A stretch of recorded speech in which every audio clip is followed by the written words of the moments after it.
because it can't all be useful. So that's the way it goes. Can't get anything right. So you guys can see my palette okay? My palette for this painting, as I was telling Cesar earlier, is just lead white, lead tin yellow, yellow ochre, cobalt violet, burnt sienna, raw sienna, and ivory black. I don't have any reds because there isn't, as you guys saw, a whole lot of red up there. I do want to warm up my shadows, but for that, burnt sienna will get me there. So that's more or less what I'm going to do. Is I'm going to try to make little deviations on these 4 piles, and they should comprise my light section. And then this will be my shadow, and that'll be my background. And you'll see, it just kind of comes together. Tyler! Sorry, I went girl voice on you, but I'm excited that Tyler's here. Oh, is Cesar here? Hold on.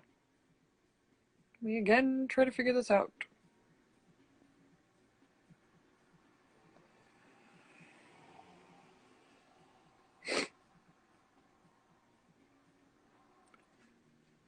Thanks for being on top of it.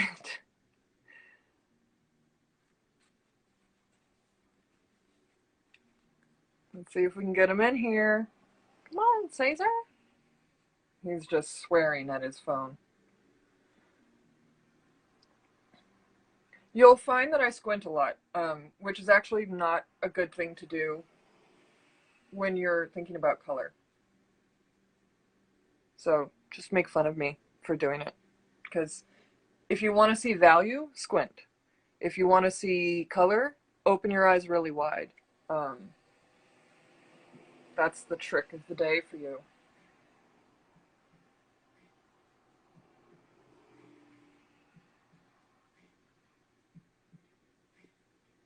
But I am squinting just to right now because I want my shadow shapes to be more or less right. And squinting is an easy way to see shape.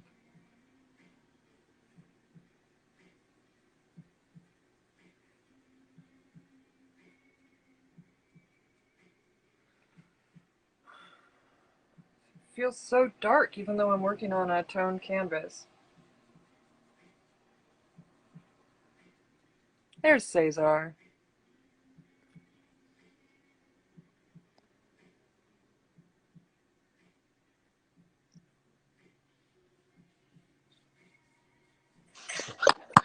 Hey. Hey, man. Sorry for that. I mean, I think it was my connection, and for some reason, Instagram wasn't allowing me to start the live again because, you know, policies. Oh, man. It's okay. But I think we're all set here. Yep, he's gone again. Poor Cesar. You guys are just gonna get to watch me paint for 2 hours, which is not fun. And I'm not left-handed. I'm definitely right-handed. Extremely right-handed. I don't think I could do anything with my left hand except clean out my paintbrushes.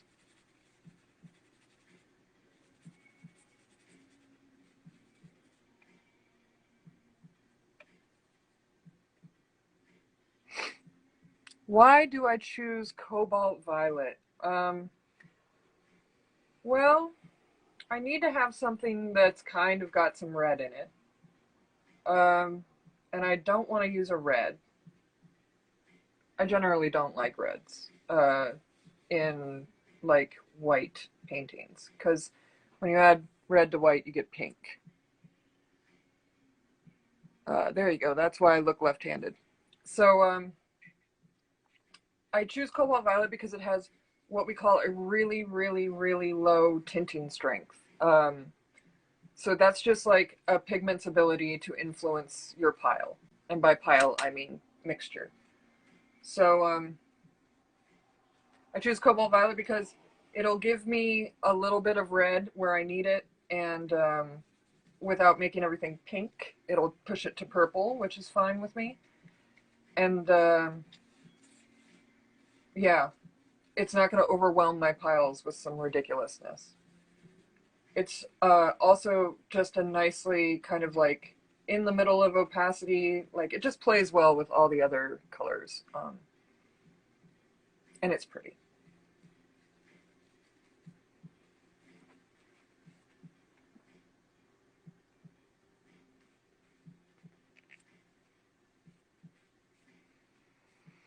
Cesar's coming back. That's why I'm staring at the screen. There he goes. Hey. Hey. Oh my God. Sorry about that. It's just crazy. This thing just can't work just fine. But I apologize to anyone that is watching us, to everyone that is watching us. Sorry. Um, All right, man. I'll let's hold it. just keep doing this. So what did I miss? I talked about cobalt violet and why I like it, and Okay. I talked about why I am making a color study this time when normally I don't. Cool. That's what you missed. Not Oh that well. exciting.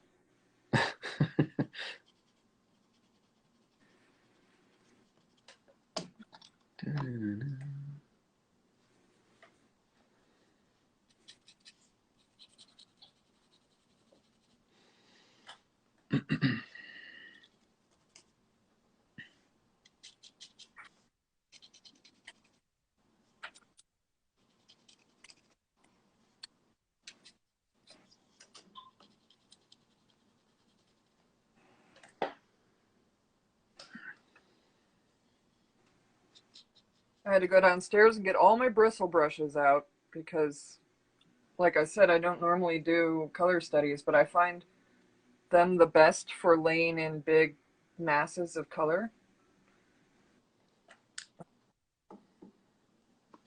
You agree, Cesar? Um, You use a lot of bristles? Sometimes not that much actually. I was trying to think how many of those brushes I have, and probably it's not more than five, and it's like different sizes and shapes. Some flats, some rounds. Yeah. But no, normally I don't use them unless I'm working on a big painting and I need to cover a little bit more and at the same time leave some painting marks. Not to create impasto though, No. but just to have a little bit of texture that can help um, to the image itself. But yeah, normally I don't use them.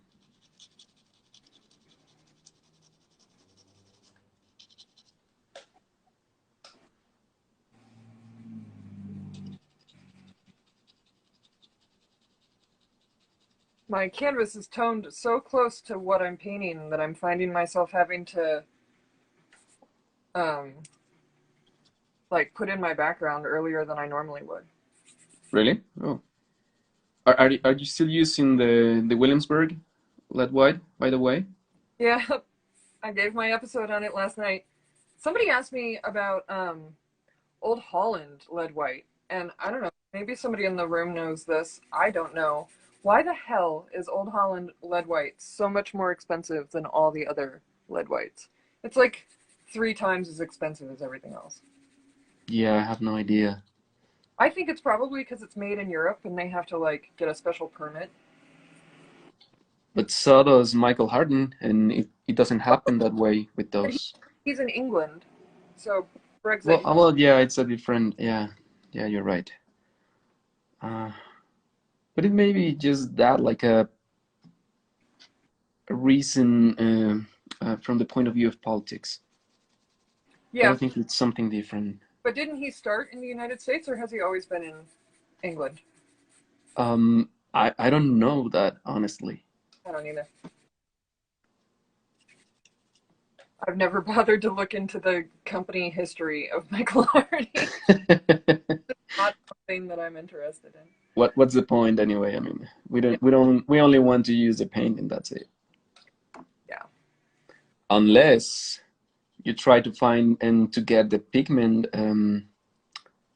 already powdered and you want to make it to your own paints, like to Yeah. grind them and tube them, Which which is also fine. I mean, it's good and you have a really nice time working like that, like just creating your own pigments. But honestly, for me, I did it for a while, a few years ago, maybe around 5. Right. But you lose a lot of time. Yeah, but for So it like has a tendency to maybe dry in the tube, like vermilion, because you don't use it yeah. maybe necessarily every day, and um, it does dry in the tube on you occasionally. So I thought about just buying some vermilion pigment to just make it as I need it, Hmm. but I don't know. Seems like a lot of work. There's only so many hours in the day, you know. Yeah, it's not like a lot of work if you are just gonna be grinding one pigment. That's true. And it's actually a good idea uh, to use only the thing that, or as much as you're gonna be using for some painting or paintings. Yeah, That way it won't dry, and that's a smart decision. And so maybe yeah, why not? because it's like the amount I would have to buy is like $500. Okay. That's why not. So there's always a reason. Yeah.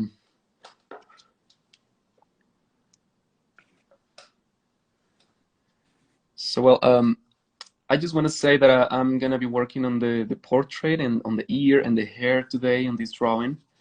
So that's why I zoom in the picture a little bit, and so that way Instagram gone and won't go crazy on me, you know, because I've been shadow banning before, and I think that's why I couldn't connect right away when it started failing my connection or my network here, because it actually appeared a message from Instagram. Oh man, that's Oh, so crazy. The guidelines and all that. Well, what are you gonna do? yeah. What are you gonna do? But Oh, nice. we're here. We're here. You got it. So I just have to say again, and I know this could be annoying, that I'm sorry that my connection failed, and actually that got me to lose a little bit of track of what we were talking about. But I'm good. No, I'm good. Super off to anything real profound. So if okay, we have questions here or This guy's talking about stabilizing vermilion. what? So you think like Michael Harding is adding stabilizers to his vermilion? I've heard that it does need to be Mm,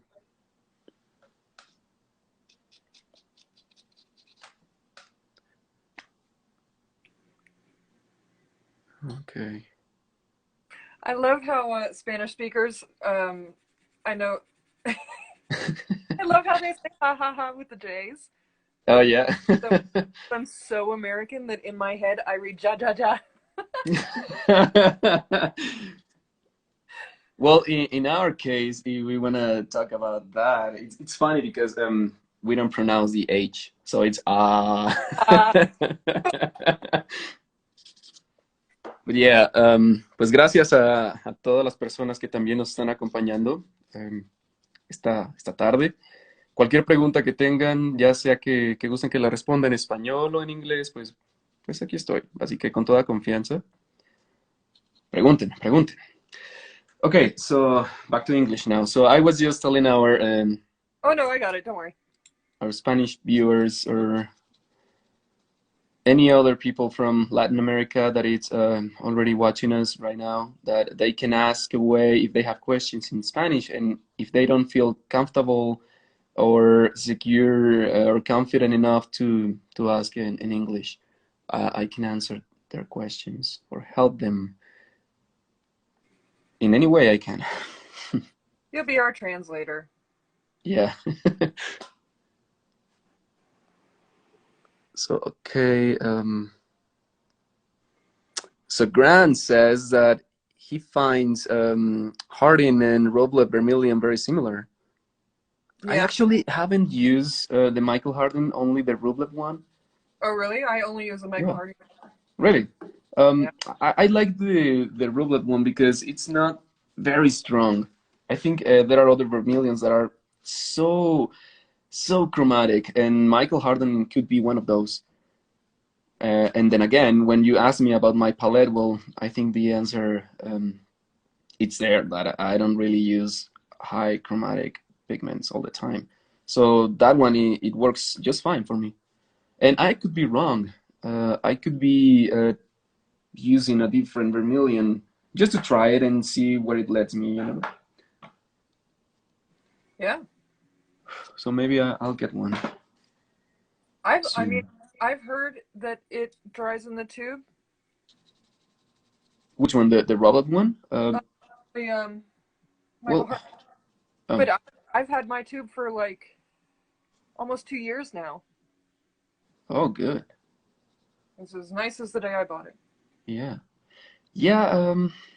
I've seen that some other pigments, and I'm not gonna mention any brands that already try. I mean, good brands with really high amount of pigment in their colors.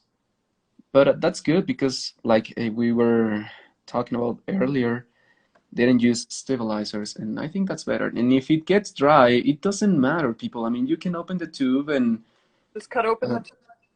yeah, just add a little bit of oil, and it will work again.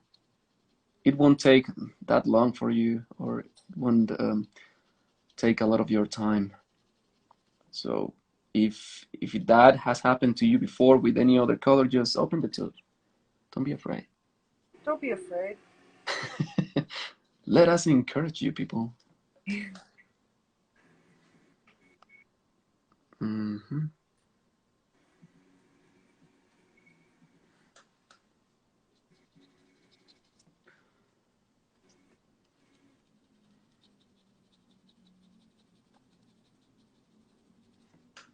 So probably during the breaks here, over here, like I said, I'm working with the model. Mm-hmm. Um, I'm not gonna stop working, but in that case, I mean, I'm gonna be using that time to actually check for questions or comments that need to be answered or whatever. Well, that's good because I keep feeling like I'm responsible for turning around, but I gotta concentrate a little bit.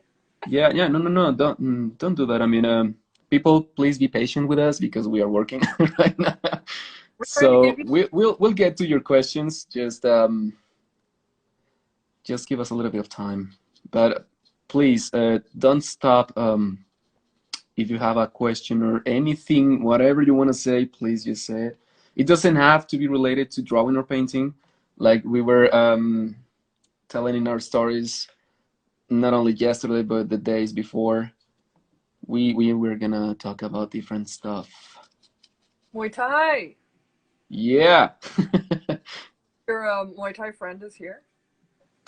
I don't know. Let's ask people. Okay, who here has ever practiced any martial art? Oh, this is exciting. Come on, people. Somebody in the audience. Rock Dog was here. No, So nobody's. as far as we know, people from GCA, I mean, it's you, obviously. Yeah, Greg. You've done Greg, yeah, but he did jiu-jitsu. Jiu-Jitsu. Uh, Buzz. yeah, who else? I mean, I think Jacob Collins did wrestling Yep. once. Kevin too. So What did Kevin do? wrestling when he was in high school, I think. I Yeah, kept I'm not lying. laughing. And there's also Broggy, John Broggy. Who else? Who else, people? So we've got a karate and Muay Thai guy. Really? Oh, And somebody else was a boxer. My cool. boxer. Nice. BBJ from my friend Maddie. Kickboxing better. Who wants to roll around with another man on the ground, really? I don't know. It's not I what haven't done I wrestling myself, so in a. Of course you did, Grant. Grant did karate. Sorry, I'm hating on karate right now. Don't chamber your kicks. Am I right, Cesar? yeah, yeah. I have also like mixed feelings about karate. And there's a lot of disciplines, and any other like dojo has its own rules. So that's crazy. It's not really good. And I have fought against karate people. Obviously, like friendly fights, Yeah. like Small. very regulated fights. when I was practicing kickboxing. So I don't want to be. I found it really easy to predict when they were gonna kick. Well, maybe, but Nobody was as bad as the capoeira guys. The capoeira guys, oh yeah. the Muay Thai school, were just they would like dance around, and I'd be like, "Oh, what are you doing?" Yeah, yeah, it's funny. Sorry, capoeira. I think you're really cool as like a form, but like I don't know. I feel like most martial artists could take you in a street fight. I've seen that happen, so I agree with You you. capoeira dude get his ass kicked on the street.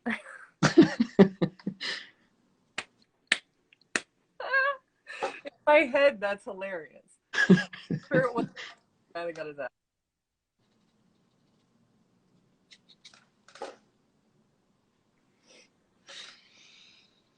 Uh, let's. Who were my favorite guys to fight against? Well, okay, answer me this, Cesar. So for all of our viewers, there is a slight difference between Muay Thai, which I did, and kickboxing, which Cesar does. Yeah. And I don't know the difference. Do you have help? Well, yeah, yeah. I mean, it's basically depending on the level you're fighting or practicing kickboxing. For example, we normally are not allowed to use elbows or high knees. That's basically it. Where's the But as a discipline goes further in the training, you can actually practice to do K1. In K1, it's already knees and also elbows. So it's not like a very rudimentary solution for it, and it's not also like the description of kickboxing.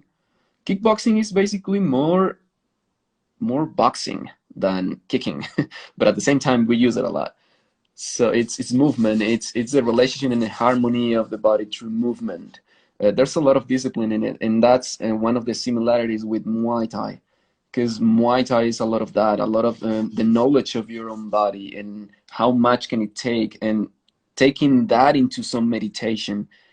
And that's what I love. It's not about only full contact, which it is. I mean, if you want to practice this, you have to know, you have to accept that you're gonna get hit in the face? in the face. Exactly. Uh, so don't try to avoid that. Instead, try to accept it. And you're gonna learn a lot from it. Oh, And let's you, a deep painting metaphor right now. You're going to fail at making a painting. yeah. I think speaking of this connection between the martial arts and what we do, this practice of painting and drawing, to me, there's a lot of that stillness that you have to practice daily, every single minute of your work and your practice when you're working out or when you are sparring someone, even if you are in a fight. Um, Stillness is not about just being calm. Stillness is about reading the movements, understanding the nature of what you are doing and what you are looking at. In this case, the drawing, I'm looking at the model, so I'm trying to understand her nature, and I'm using some rules, obviously, like the rules of the method that I'm working on right now, which is being careful in the structure, the proportions of the features, and then like value arrangements, the hierarchy of these ones, and after that, to be very careful with form.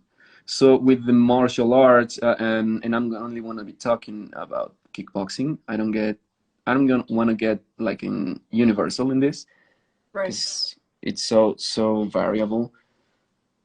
Um, in the martial arts, also you have to understand the methods and the technique first. You have to be very respectful, not only with your own body, but also with your the people you are training with. Oh yeah. Nothing And when the newbie comes in and tries to hurt you. oh my god, that happens a lot. Oh, But those are like confused people, you know. Yep. because they assume that it's gonna be just about that, like being a tough guy or girl practicing this or that. And Yeah. it happens almost the same way with drawing and painting. How many times have we seen that people that have a lot of confidence enter into a studio and starts talking about, I don't know, something. Designing brush strokes. Oh yeah, and it's everything about color, and I don't know, and they don't even know about color. You know what I mean? It's just like talking nonsense. Yep. So it's that. I mean, you have to be very respectful in both uh, martial arts and art. And after that, when you kind of understand and you are realizing how important is that respect and discipline, then you can move along, and then you start. Let's break. And then you can start actually paying more attention of the nature of the thing itself. And when I'm saying the nature of the thing, I'm talking about what is the main reason that builds that discipline. In Right. this case, I'm drawing from life. I mean, right now we're on break, so I'm gonna turn slightly the phone. And okay, so that's the model stand.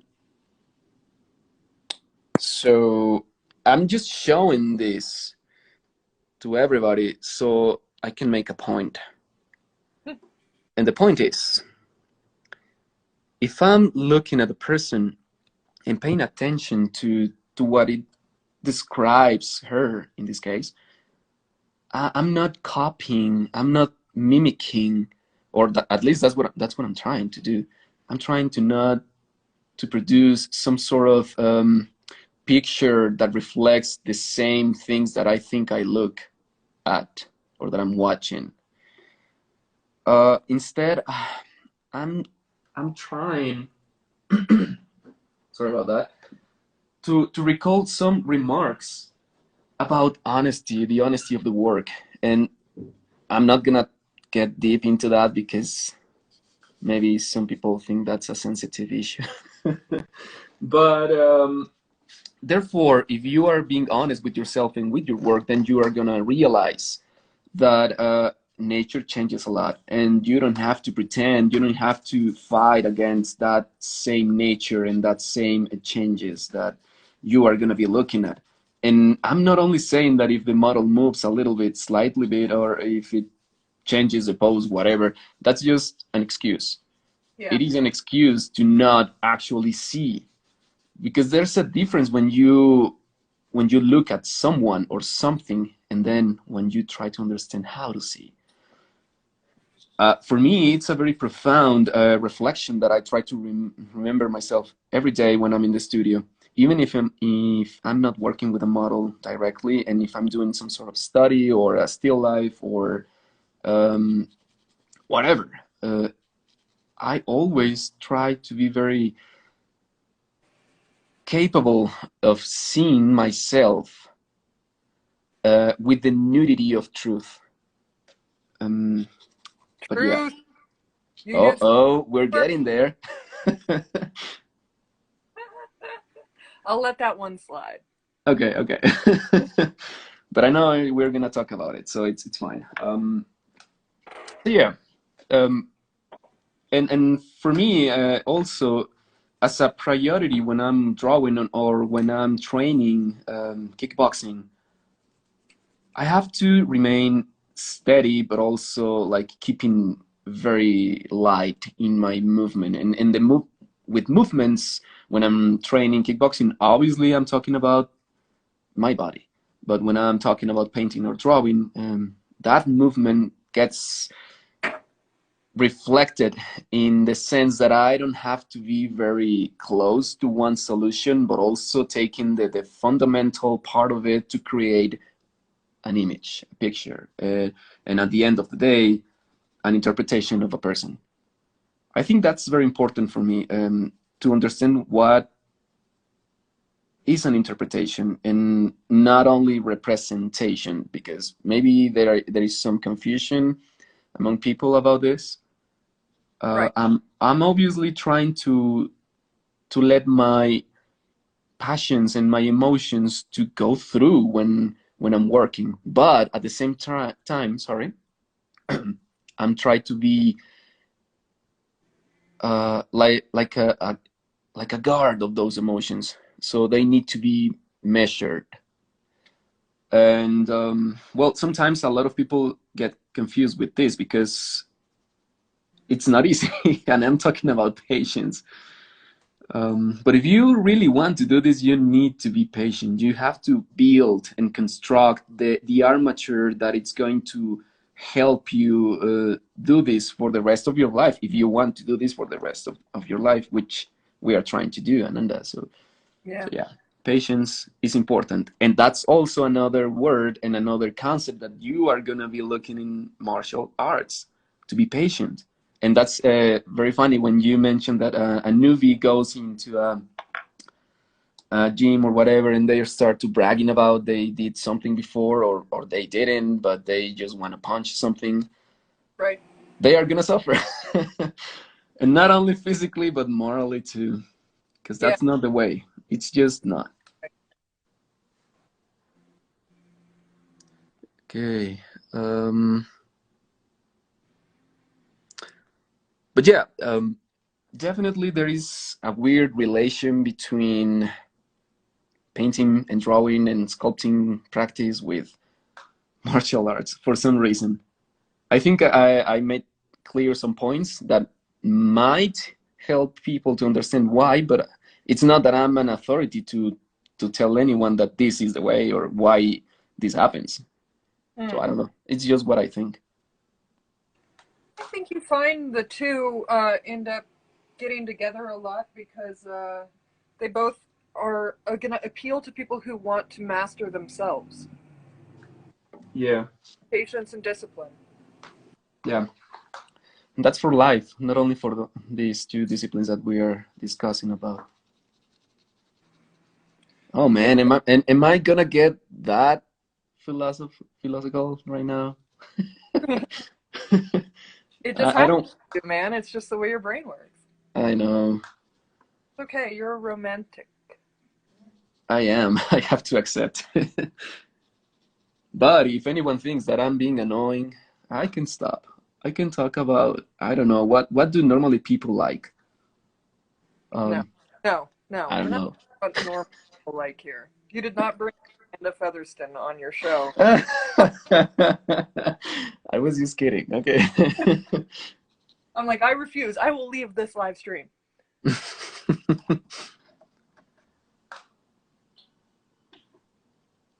I don't know how to read the questions. There were a couple questions that went by. Really? Yeah. Uh,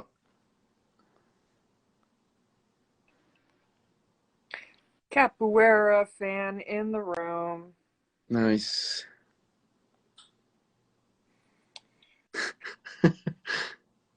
Okay, what is the importance of life in studying fine art? Okay, that I understand. What is the importance of life study in fine art? Well,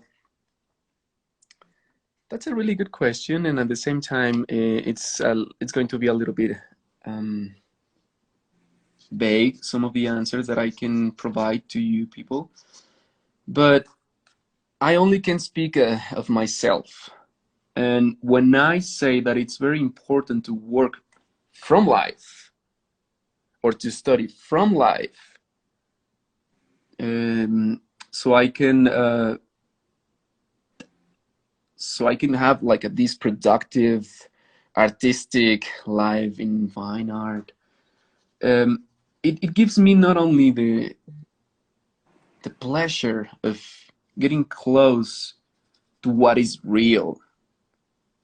I'm not saying that if I wouldn't work from life, all the other things that I would do wouldn't necessarily be real. But man, I mean, it's so easy to get lost when you are not looking at something that moves, to something that reads and changes all the time.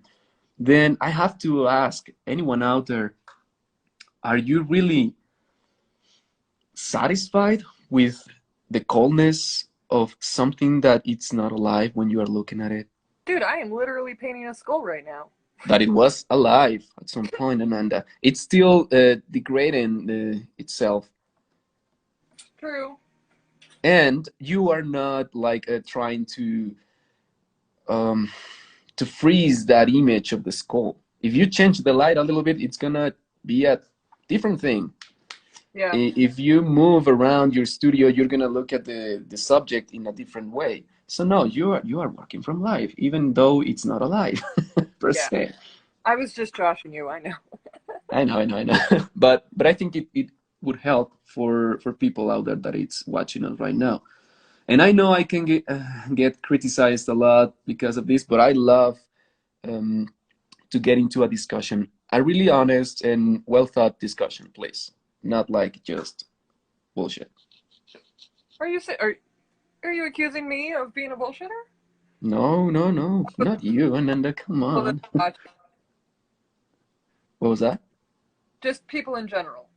Yeah, because I think people can miss some things when they don't allow themselves to actually try to understand all the things that happen in the world, and that goes to myself too, because personally I don't work in any other under any other method because that's my decision Yeah. primarily, and that doesn't mean that I'm not interested in seeing what any other people is doing, even though if it's not something like this, if they are not working from life. I respect that, and I don't like to talk shit about that. And excuse me for my language, people out there. I'm not getting emotional. This is just the way I talk. And you know, I like to go to different kinds of museums and see what's going on. I mean, not nowadays because here in Mexico, museums are still closed, sadly. Yeah. But I used to go to the Modern Art Museum and to different private and also public galleries to see anything. I think all the expressions that are out there have some meaning and they are important. That's not a reason to be mean. And also, it does not say why you have to decide to work from life. No, I mean you can do whatever you want actually. And personally, it doesn't affect me if I see a lot of different expressions. Actually, it encourages me to do this with more humbleness, if possible, and also to try to remind me and to question myself why I do this. It's not an easy decision to make. It's not always easy to live like this. People, don't get me wrong. We suffer when we're working. It's hard. So, but at the same time, it's beautiful. It's beautiful as an expression of an action, like doing this. Why is beautiful? Because it always reminds me of the importance of change. Like in a kind of memento mori way, like if you're working for Mm, life, you're gonna think about the fact that you're gonna die.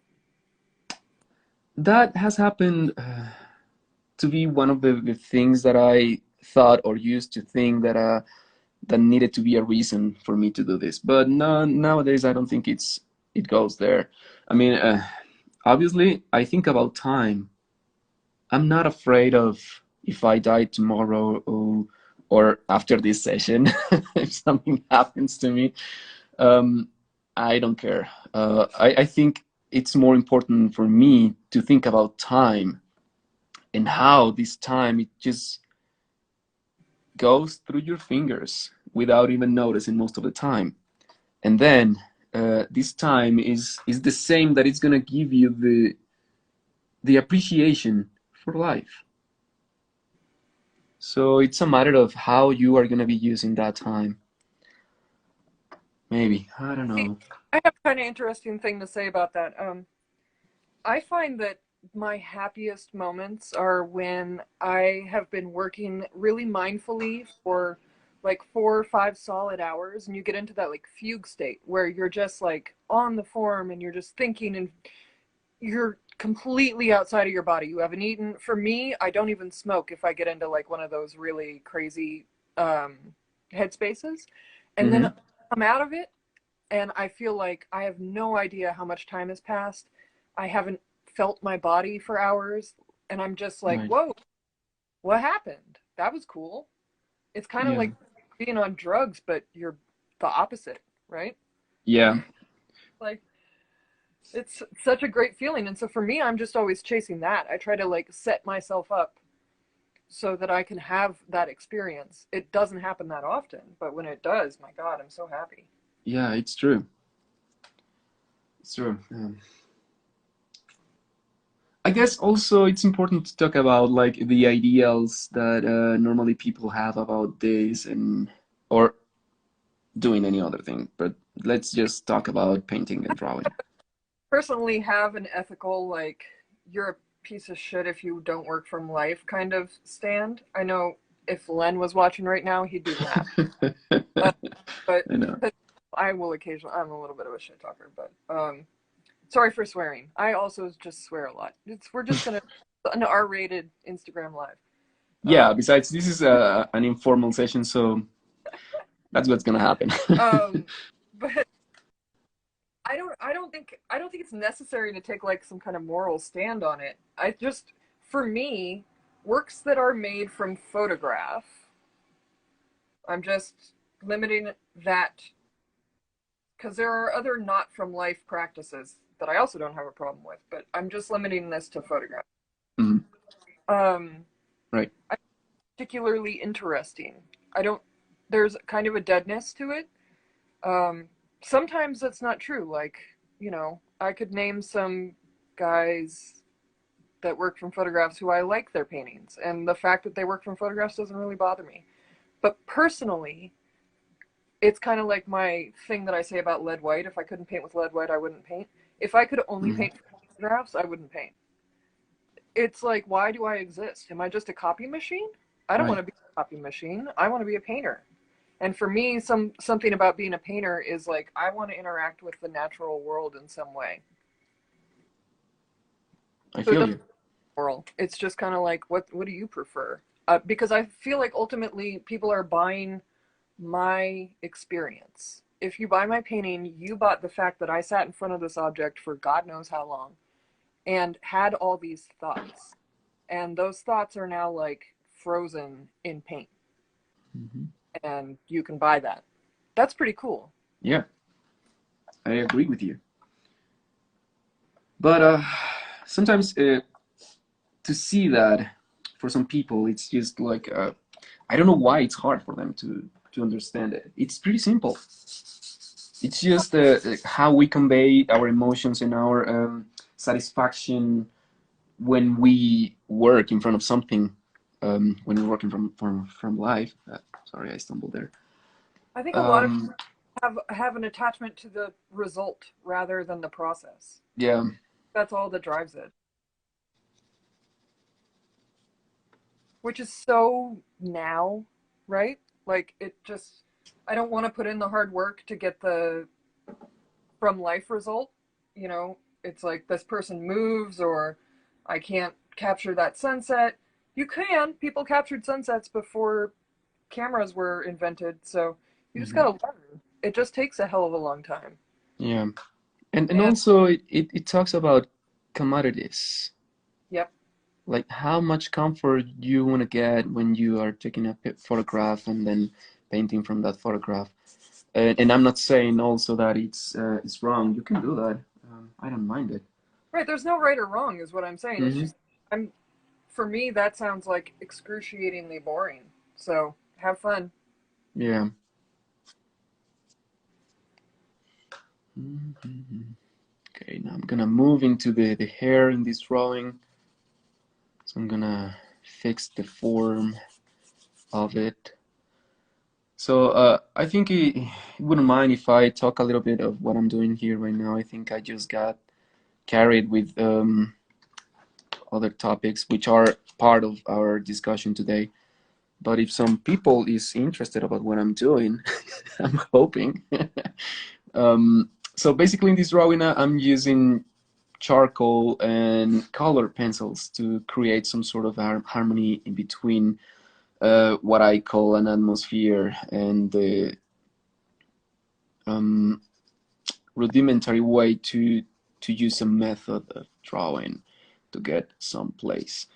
Obviously, I'm not gonna finish today. This is our fifth session, not sixth session, if I'm not wrong. I wish I could work more often in this drawing or for more hours, but for now, that's it. And I like to mix these two materials, especially the charcoal. I'm using willow charcoal sticks, which are pretty soft, and you can get beautiful dark values with it. I'm also using other kinds of natural charcoal here. This is a Nitram brand. Specifically, I don't go for brands when I'm drawing. It's just like whatever is suitable for you and it do the work and it will do the work, then just use it. Um, so yeah, and you can actually talk about like what could be thought about fat over lean and whatever, even in drawing, because the pencils have some wax in it, and the charcoal, well, it's so natural. It's gonna be leaner, of course. So that's the primarily medium that I'm gonna be using in a drawing. Now, it doesn't necessarily mean that I always do this kind of process. Sometimes I just do first the pencil, then the charcoal. Sometimes I just use a pencil, or vice versa, only charcoal. Um, Sometimes I use also compressed charcoal, and so going on. But yeah, what it's important here in what I'm trying to understand with this mass of the hair, it's not only about a value thing. It has its own rules. Each string of hair also behaves according to the light source that I have, and that is sometimes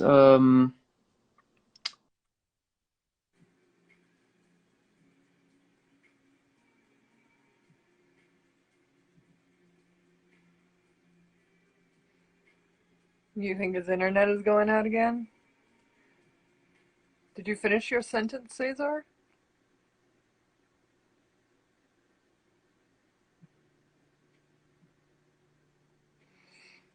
Hmm.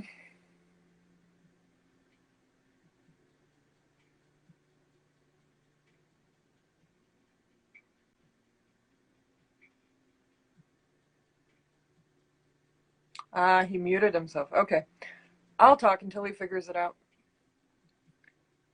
I am not liking the drawing of my thing. I just kind of winged it a little too much, which is a thing that I do. So I'm just finding myself needing to address the drawing a little bit. Like I said at the start, I don't really care if my drawing is right because it's just supposed to be about color, but uh, it's got to be kind of right. Um,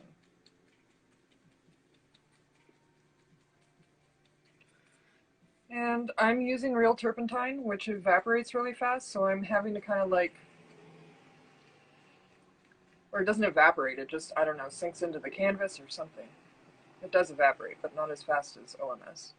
I'm just having to like kind of treat it while it's still movable, because otherwise it'll get kind of gummy. It is a resin.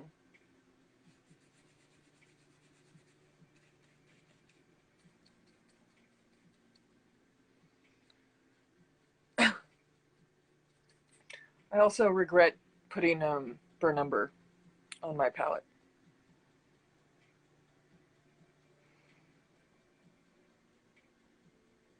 He's probably still talking. He's like saying some of the most deep and profound things that he can think of.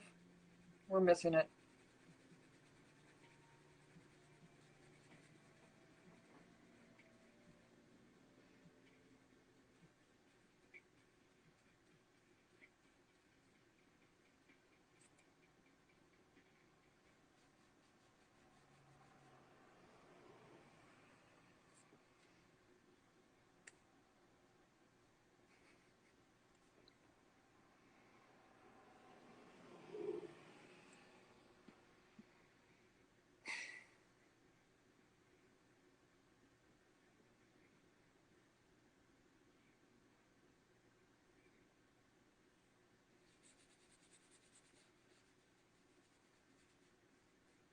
Poor Cesar is going to be so upset when he figures it out.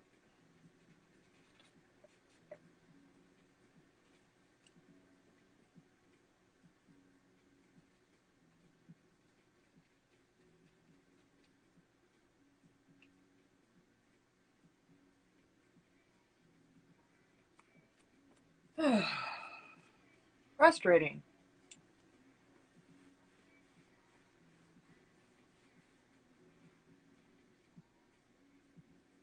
This is like 50% of the time when I make a color study, I feel this way. I'm like, I can't do anything right. Why am I a painter?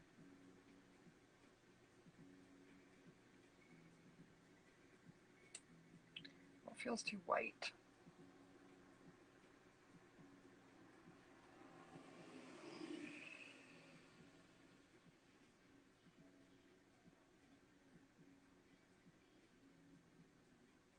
For those of you that didn't hear me at the onset, um,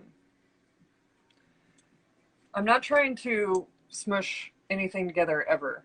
I'm trying to keep everything in a plane. I want this to be more or less a planar representation of what I'm looking at. So I'll take like a form like this nose here that I'm working on, and I'll try to just find the average and lay that in.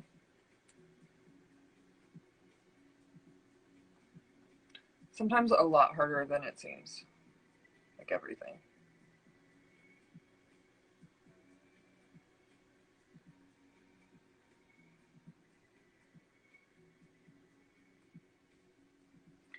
But the purpose is so that when it's time for me to paint, I can just mix up exactly the swatch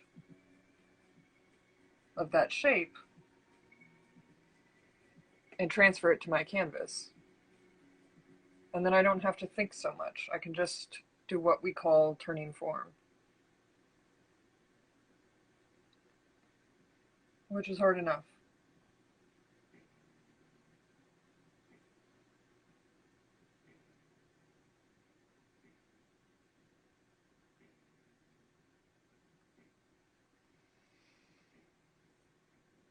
Do any of you out there ever feel like you have just like,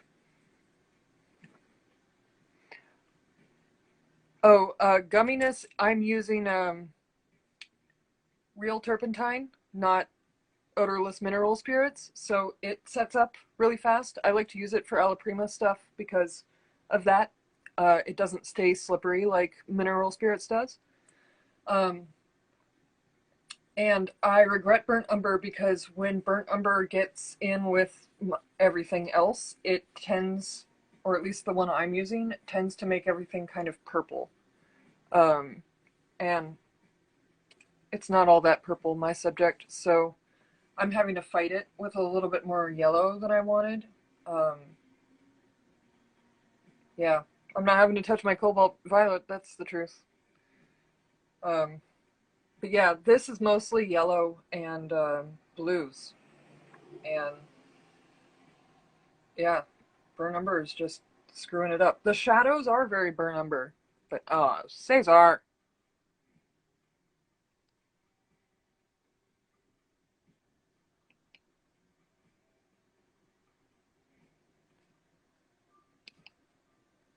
Well, I'm glad that it looks good from there because over here not so much. But Now, can you hear me? there you go. Oh man, this is not my day. I don't know what's going on. Then I know I got a what you. call and then I got muted, but I was looking at you. I was still watching you and being part of it, but I was apparently muted. So Yeah, I'm you now were. using my headphones. Hopefully that won't happen again. All right. No big deal. I And just took over. okay, okay, But you we're can go good. back to what you were talking about. No, I was talking about the reasons of why I was working using these mediums right now, but I don't know until when you stop hearing me. Oh, that's So what you were talking about 15, I think.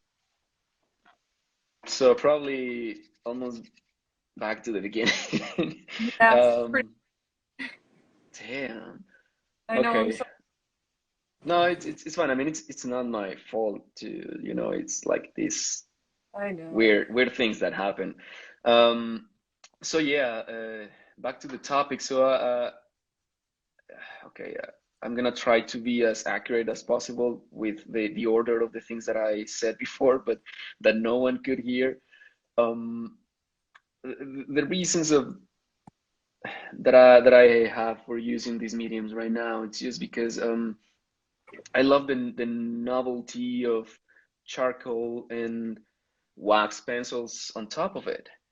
I think it works just fine, and mm, you could hear this before, but the I'm using this brown pencil just to get some sort of warmth in the skin or the portrait itself. I think it gives you a very nice and very also controllable way to understand or the construction of form. Uh, well, that was practically it. I'm sorry if I'm trying to be very if I'm Oh, summarizing all the things that I said because I think I was being very uh, ideas in reasons, but now I lost my train of thought a little bit. that's okay. I think your viewers will forgive you It's fine. if you're still there. I'm gonna turn around and be still here, talking to myself again.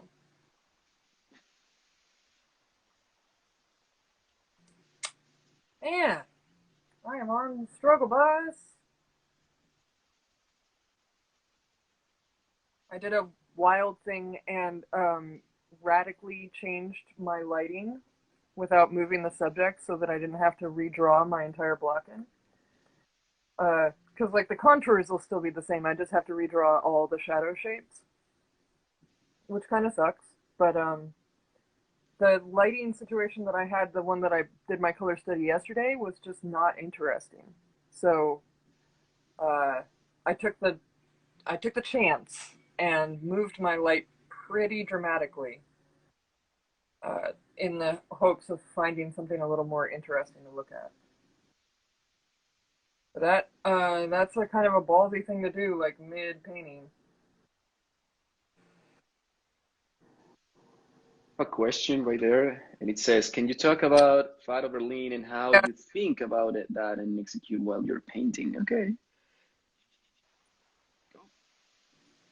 You want me to do that, or you want to do that? painting right now, so I think the question is kind of for you, but yeah, you go ahead. Actually, we can exercise some of your conservative knowledge because I have a little bit of an unorthodox view on that. Um, Fat overlean is the principle that as oil paint is curing, it needs to be adequately flexible through the curing process. So if your bottom layers are going to dry slower than your top layers, then it's going to cause an uneven curing, and that'll disrupt your paint quality. Could cause cracking or flaking. But so that just means, thin down with something that evaporates on the lower layers and then only add medium or fat to your later layers. The way that I paint is largely without medium. I sometimes use turpentine in early stages of my painting, but then I'll basically switch to pure paint. I don't even really do that much glazing in my personal practice. So glazing would be a fat layer. And like what I'm doing with this background would be like a thin layer. So that's fat over lean. But Cesar, this is my question for you. I read that if you're inside the 2 week window, if you can execute the whole painting in 2 weeks, you don't need to worry about it because it's all going to cure at the same speed. So, well, technically that's correct. If you are working very fast in your painting and you're gonna finish in a period of a couple of weeks or maybe a little bit more, you don't have to worry about that much on that concept of fat over lean. But there's a but. There's always a but. There's always a but. It depends also. There's also depends about what pigments you are using and of the quality of the mediums you are using too. If you are using any kind of medium, because um, it doesn't matter how fast you are in a painting if you are adding more medium or more oils or more turpentine or whatever that it's gonna get ruining the painting, running, sorry. It's still going to affect the chemical structure of the pigments itself. And it also doesn't matter if you're working on a flat surface like a wooden board Oh, or right. if you're using a canvas. It's going to Yeah. affect because it's gonna take longer to those oils to dry. And because of this, um, quality or nature of some pigments that let's talk about some heavy pigments, heavy minerals like cadmiums, and you mix those cadmiums con a very cheap and bad paint that it has more stabilizers and more oil than any other thing in the world, then you are gonna be retarding the time of the dryness of this pigment, and therefore, the if you don't prime correctly the surface, you're gonna get like some sort of lagoons, and those lagoons are gonna crystallize, and those, when are completely dry, they're gonna pop up. So there's still going to happen some cracking here and there. Larry. That's the beginning of it.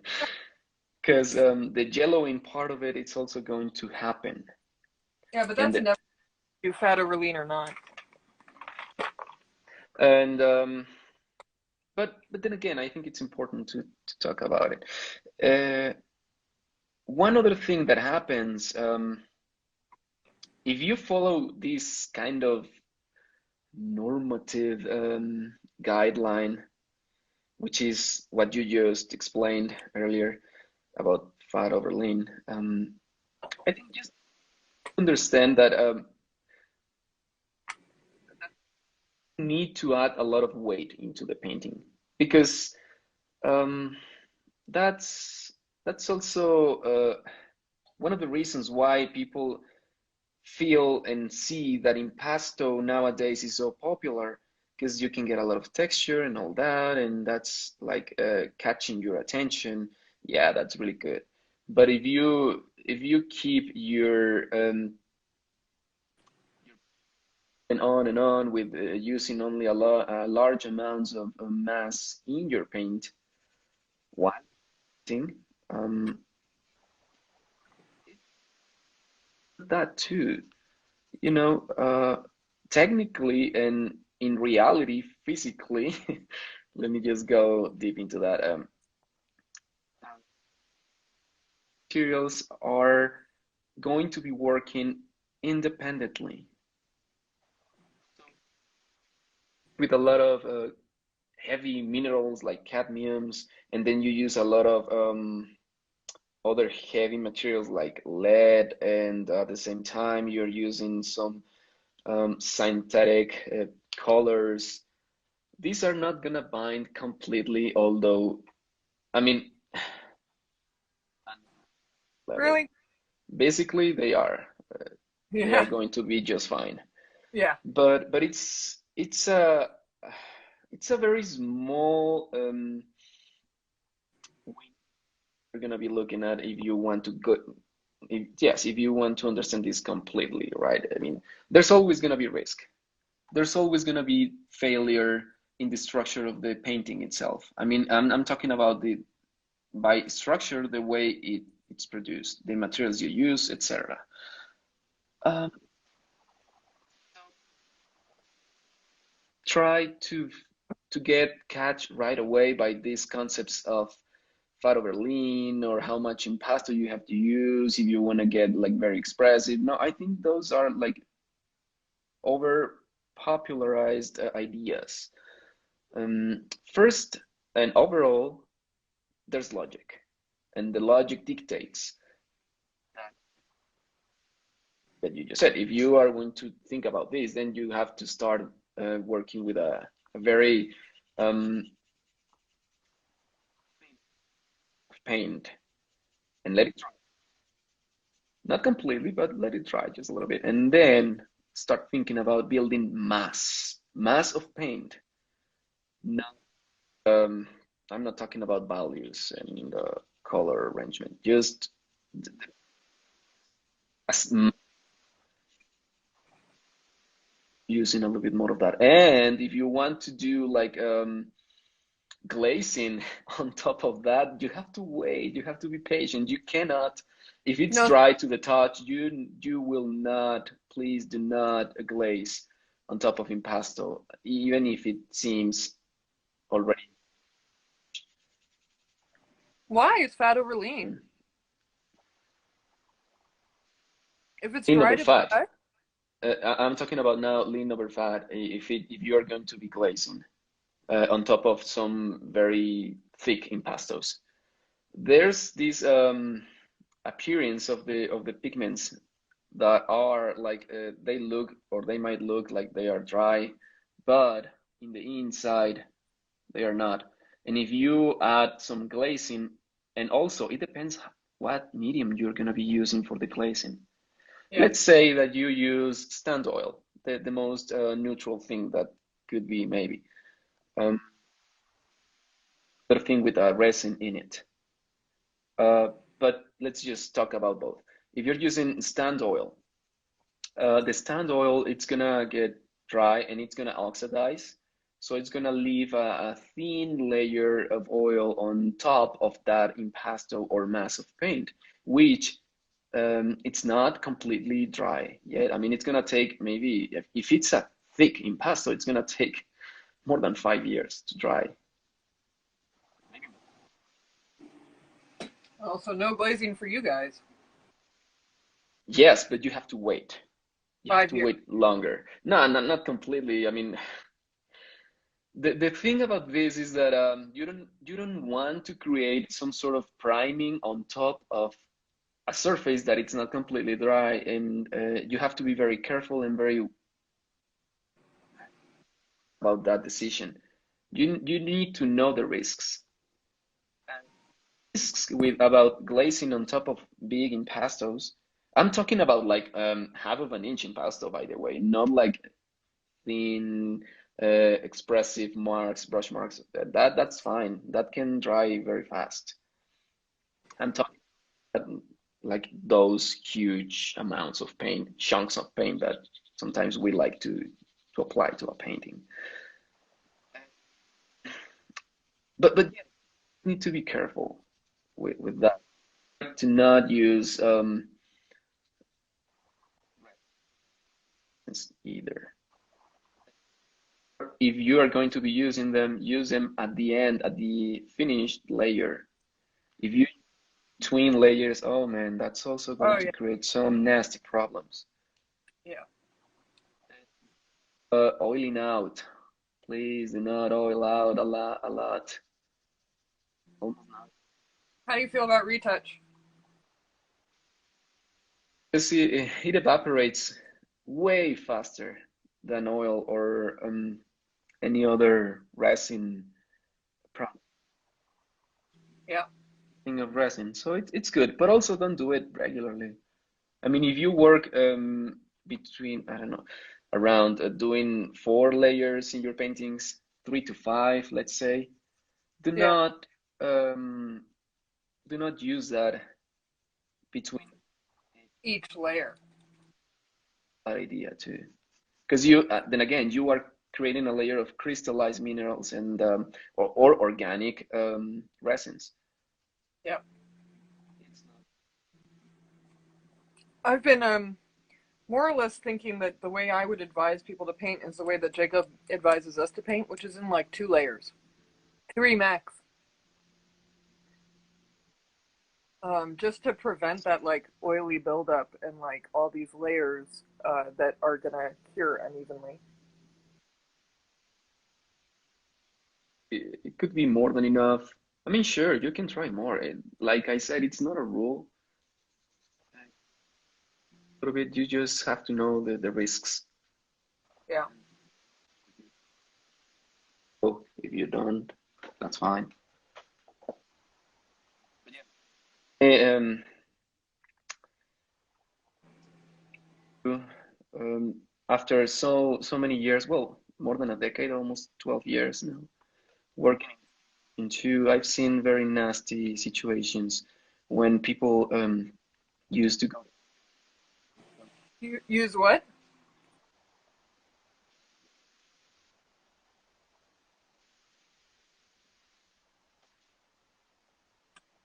Cesar?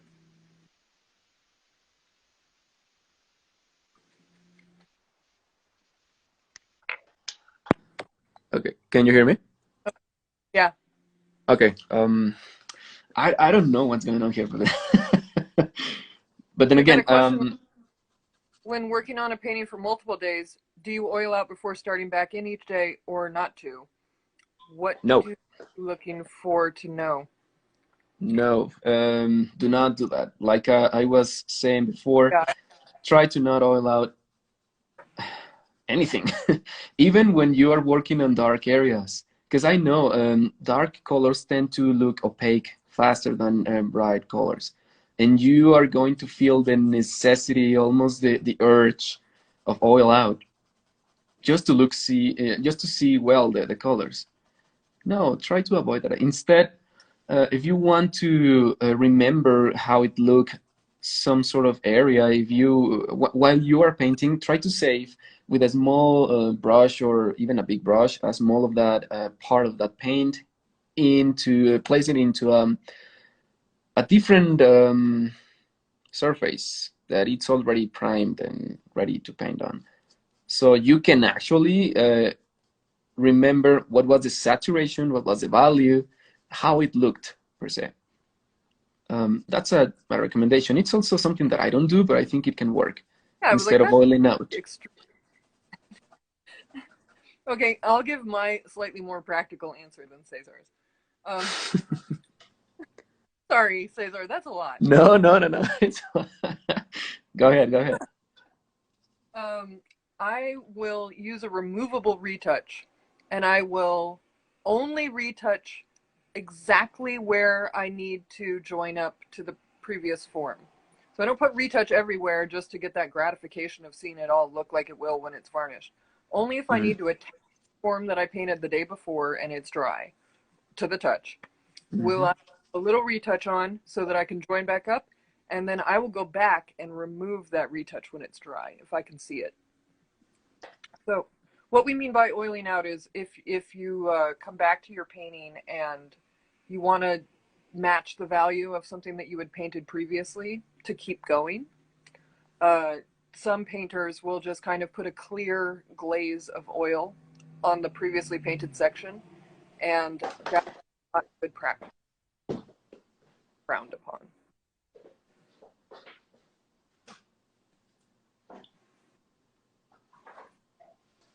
Mm.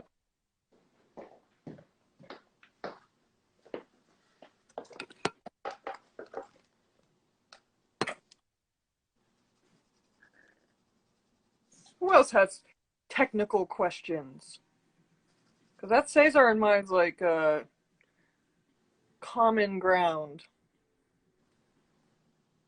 Because don't get me started on Truth and Beauty.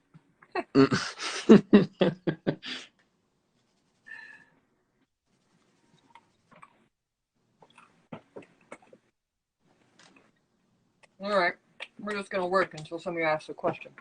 Yeah, let's use this time to be focused on this. Huh. If we can achieve that. Oh, I don't think so.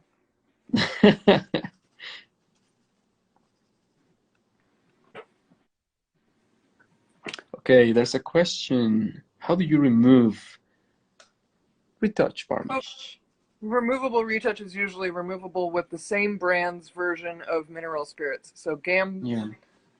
Gam Blin has a retouch varnish that's removable with Gam salt. Yeah, But technically it's whatever mineral spirits you're using, it's gonna work. yeah, Just try to be careful with I mean, if some areas of your painting are still fresh, well, you're then I'll gonna erase any of that it. part. Hmm. They do So, make retouch, which I have used to great success. which brand? Gambling as well? No, Winsor Newton. Oh, It okay. looks like Yeah, that works too. it's a very thin film of retouch. Yes, all solvents are toxic. Hmm. Just because smell doesn't mean they're not killing you. Yeah. Is what I.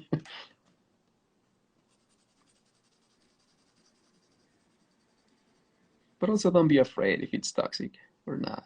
All toxic. Yeah. Every Yeah. everything that is here right now is bad for you.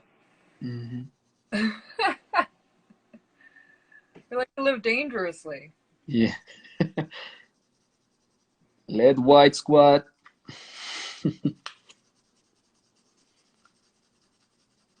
I know. I was up in yesterday and made my episode on white, and this woman was like, "I don't think it's really accurate to tell people that it doesn't kill you; it makes you go crazy." And she went on to like list all the things that happen to fetuses when they're exposed to high levels of lead, and I was like, "Yeah, but like we're not fetuses, and I would assume if you're planning on getting pregnant as a painter, you just stopped using lead a long time ago, you know?"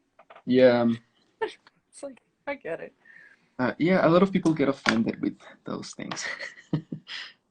Oh, But, Maddie, you can't buy Gamsol in Canada? huh. Really? uh,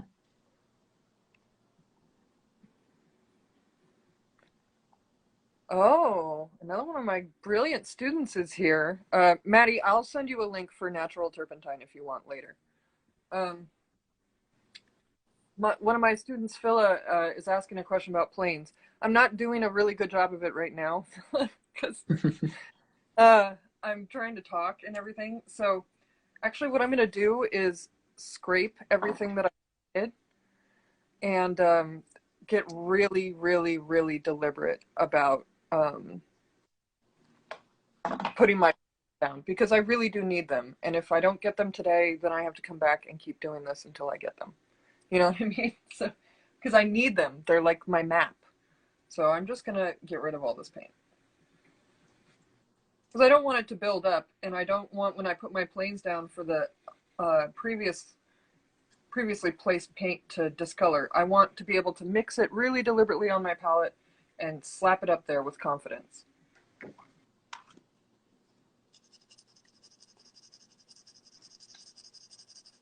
But to talk a little bit more to Phila about my process, it's this subject matter I'm finding to be really difficult to paint. So, and I did attempt to what I call wing it, where I just kind of like go in, see if the painting's going to happen for me. It's a little bit of what I call a paint and pray.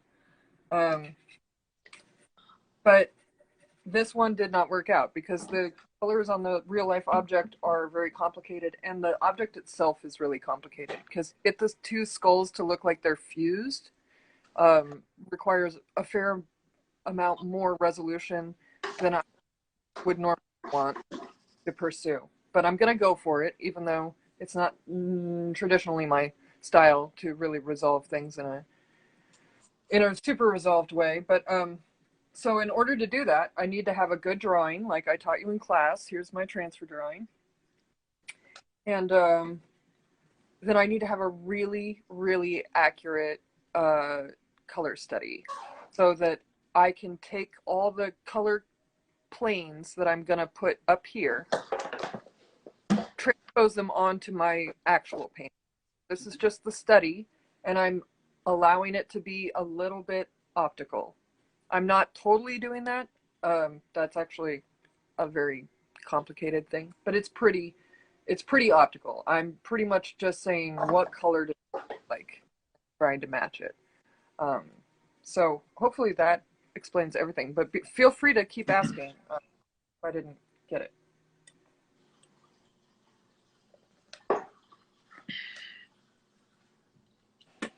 Okay, so I'm starting my long break here, and if anybody has more questions about this or that, I'm here to answer questions too. So let them roll. We can just talk about truth and beauty. If you want. Yeah. Yeah, why not? We can open that discussion right now. Does everybody want some philosophy? Uh-oh. Oh boy. All right, let me kick it off. So everybody knows about truth and beauty, right? It's a couple of words that get handled a lot in our little world of painters. But I would like to propose a third term that maybe we don't get to as often. And that is that of whimsy.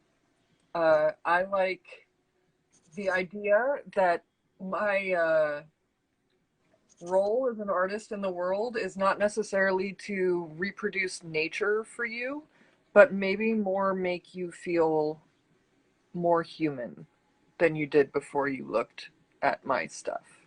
So I could use as simple of a word as entertainment. Um, and I don't think that it's wrong that art be entertaining. Um, so, Cesar, I asked you this question yesterday and I want to hear your answer. Do you Mhm. believe artists have a responsibility to their viewers? Uh, Not completely. I mean, are you working for yourself, trying to understand the world you live in and why painting or drawing is the way that you think is going to be the speaker of that? I think you have to answer those questions deeply first to yourself.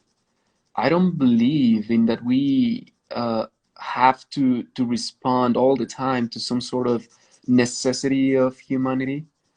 In a way, we show that with our work, and people interpret it in some specific way that maybe they need to understand, particularly and depending whatever their needs are. But yeah, I would simply say that we are complex beings and at the same time very simple to understand. I know that sounds very ambiguous, but it's that easy. And the hard part of it is that to recognize oneself through the mirror of life, and that's gonna take us, folks, our entire lifetime. It's not something that you can understand and you can actually say that you completely understand yourself in a matter of a certain time, a few years maybe. Doesn't matter how deep into philosophy you are, or how reflective, sorry, you are upon your ideas and thoughts. I think it has to be also about the content of your life itself. Like, do you wanna be some sort of propaganda to others, or do you want to live about the truth of yourself. And in being true to yourself means get the wrong answers lots of times. Nothing and no one is going to tell you how exactly you have to act, to paint, to draw. That's a method. That's something that can be learned and understood. But to use that to actually pretend that you are going to tell people all the time how to see the world, I think that's a very complicated issue and question at the same time. Um, for us, and then as instructors, when we teach, when we share what we have learned from others, it's just an extension of that knowledge. But also at the same time, we apply a little bit of ourselves. It's like we tend to energize those thoughts because we live in a very specific way. So no life is gonna be repeating itself twice, and that's also why I don't think we have to have this responsibility all the time to show people why we do this and if they need to understand it in a certain way. Regardless of that, we do have responsibilities because we are trying to defend something, some ideal, some love of doing this, and the why. There's always whys because we are creatures of doubt, and doubt is always leading us to try to understand and to ask ourselves more questions. Um, with this, maybe I should say that when we contemplate something and when we try to understand this part of the beautiful and the responsibilities of it, I think there are values that we have to um, take on front sometimes. For example, uh, in our lives, there are always remarks of our decisions. So if we see ourselves between an a sphere of decisions and how these decisions is going to be affecting the rest of our actions, then we have to even being our own judges and to criticize the reasons why we take those decisions. I know it's kind of tough maybe sometimes to try to understand this in a few minutes. Not necessarily, and for nothing I'm saying that I already understand this. No, I'm debating with these thoughts every single day, every morning, and that's also very interesting. I mean, it helps me to be more clear with my reasons and to remind myself that this is not an easy task. That's why it's so hard for me to be a role model. My responsibilities are with my students, trying to teach them and to share them the ways to understand the world as I think I understand it, but always telling them that they should keep an open mind with it because they are going to understand it differently in many ways. So it's not a rule, it's just how my interactions with the world let me understand this. But yeah, I don't know if that answers the question completely. Yeah, I think Uh, I'm not saying that I'm selfish in the way that I don't want to be responsible for painting in a certain way and then just not sharing that with people. I'm saying actually the opposite. I'm saying that we do have this responsibility to guide people in the best possible way that they can actually have their own discussions, their own inner thoughts and questions. Because then again, I mean, philosophy, it's kind of a love-hate relationship to me and with me. Sometimes I get very frustrated with some topics, and others is like, oh man, I'm just so happy. Or maybe not happy, but just tranquil and calm and accepting everything that it's going on, even if I don't have any control of it. Because that's another thing. We tend to look for control of the things we are doing, the things we're thinking. Yeah. No, I'm just more or less along for the ride. In in the car, and then I'm driving. Hmm. That is the only place in the world that I'm an absolute control freak. But Yeah. like my husband's always telling me I'm kind of freaky like this. I can literally just get up in the studio and not think about anything all day, and maybe I'm just a ditz, but or maybe I'm enlightened somewhere in Uh, I wouldn't say that. Um, like I said, these kind of questions and thoughts shows in our lives in different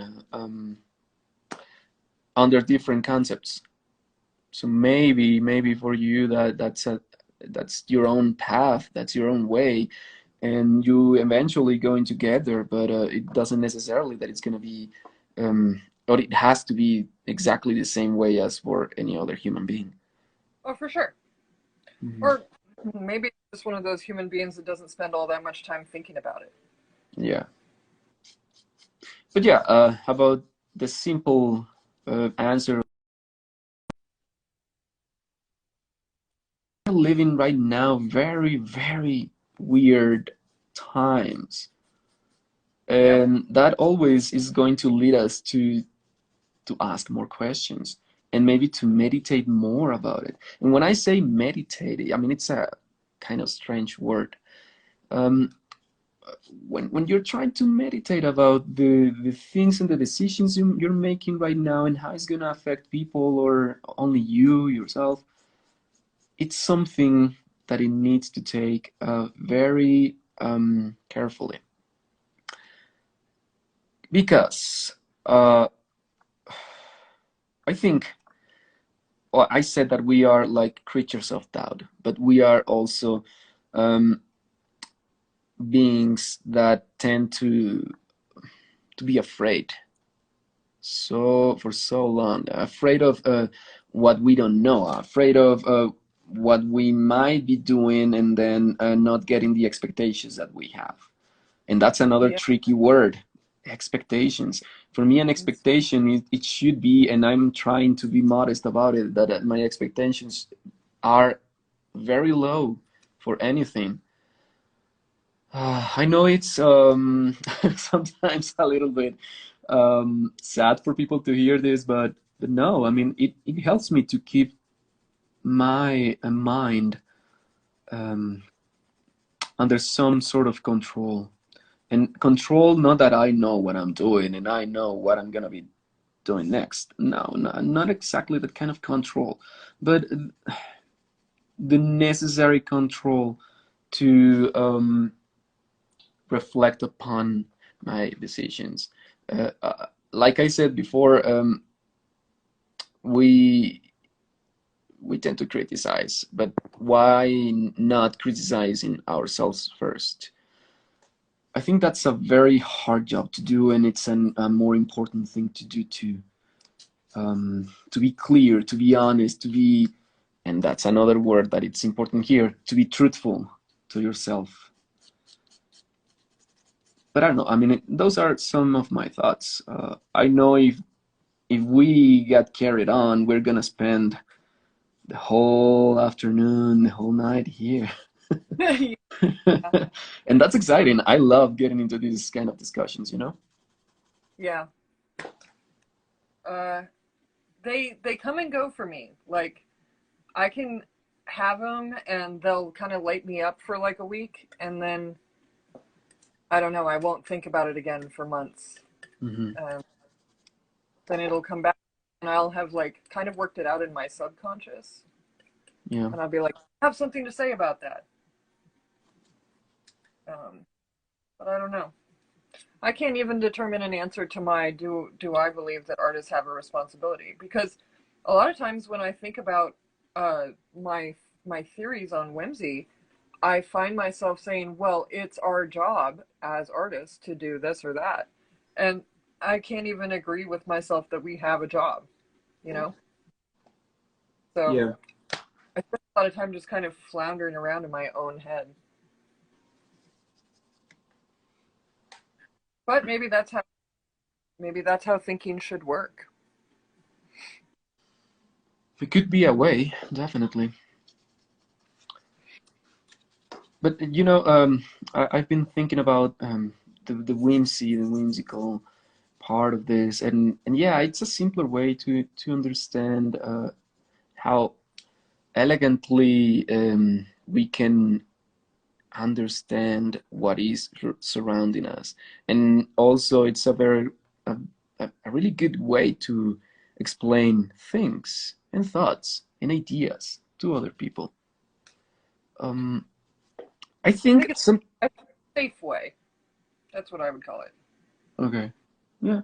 Um, the thing about the whimsy with me in my own personal work is that sometimes, and this is, I think it's more about personalities, maybe, Yeah. because to me it's very hard to think about whimsy on when I'm trying to work to try to understand that. I mean, when I'm trying to do something whimsical, it's like it doesn't come that easily, and it's something that I have to keep working on.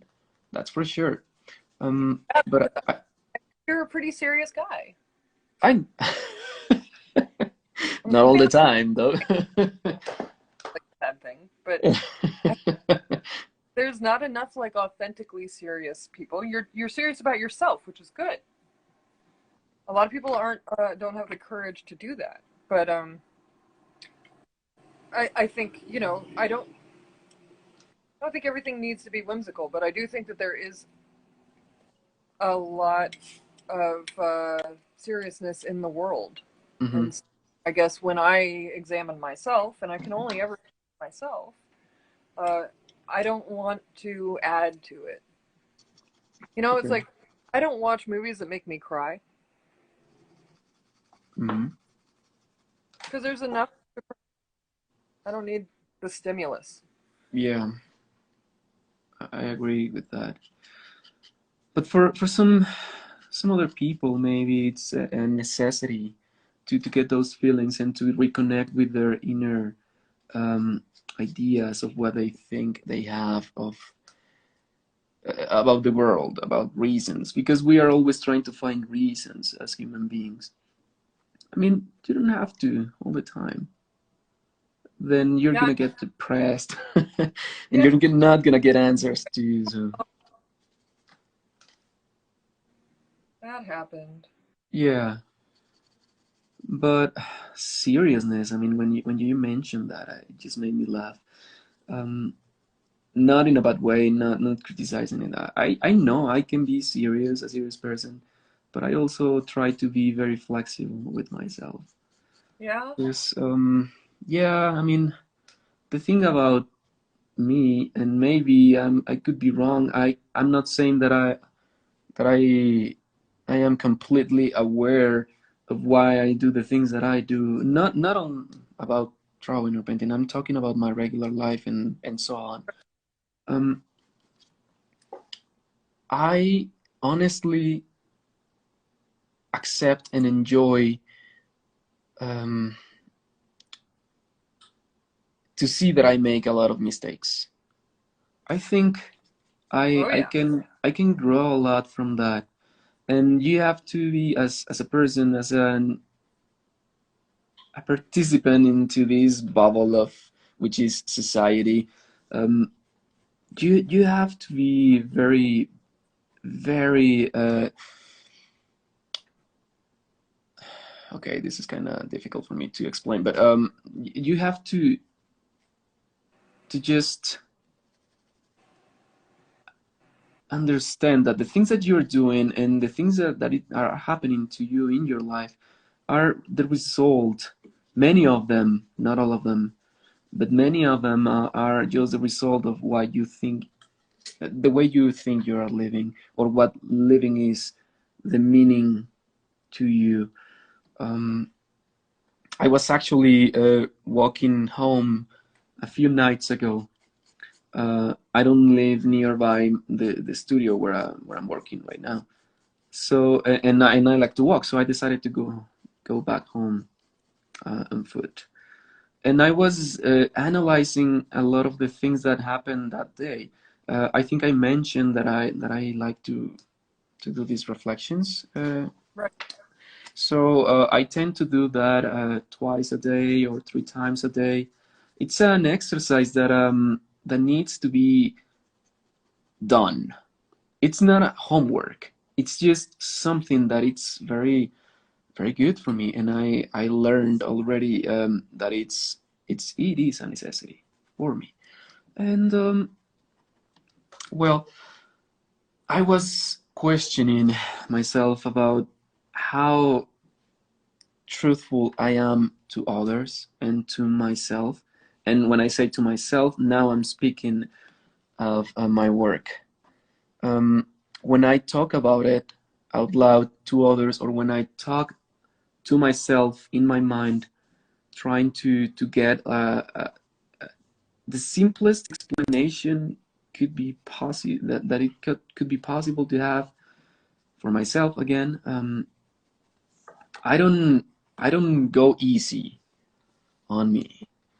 Yeah, me If anything, sometimes I get very exhausted because I tend to destroy myself all the time, or to put me at some risks, like get very this is funny, get very serious about what I'm doing, what it's gonna be projected, and what I think it's going to be showing to me first, then to others.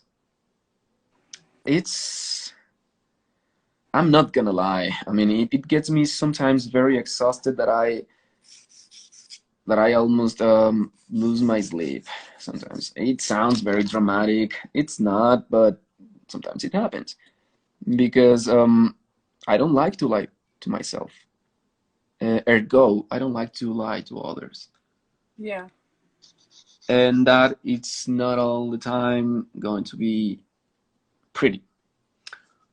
But that's okay. That's okay. I mean, if we don't do that, if we don't practice that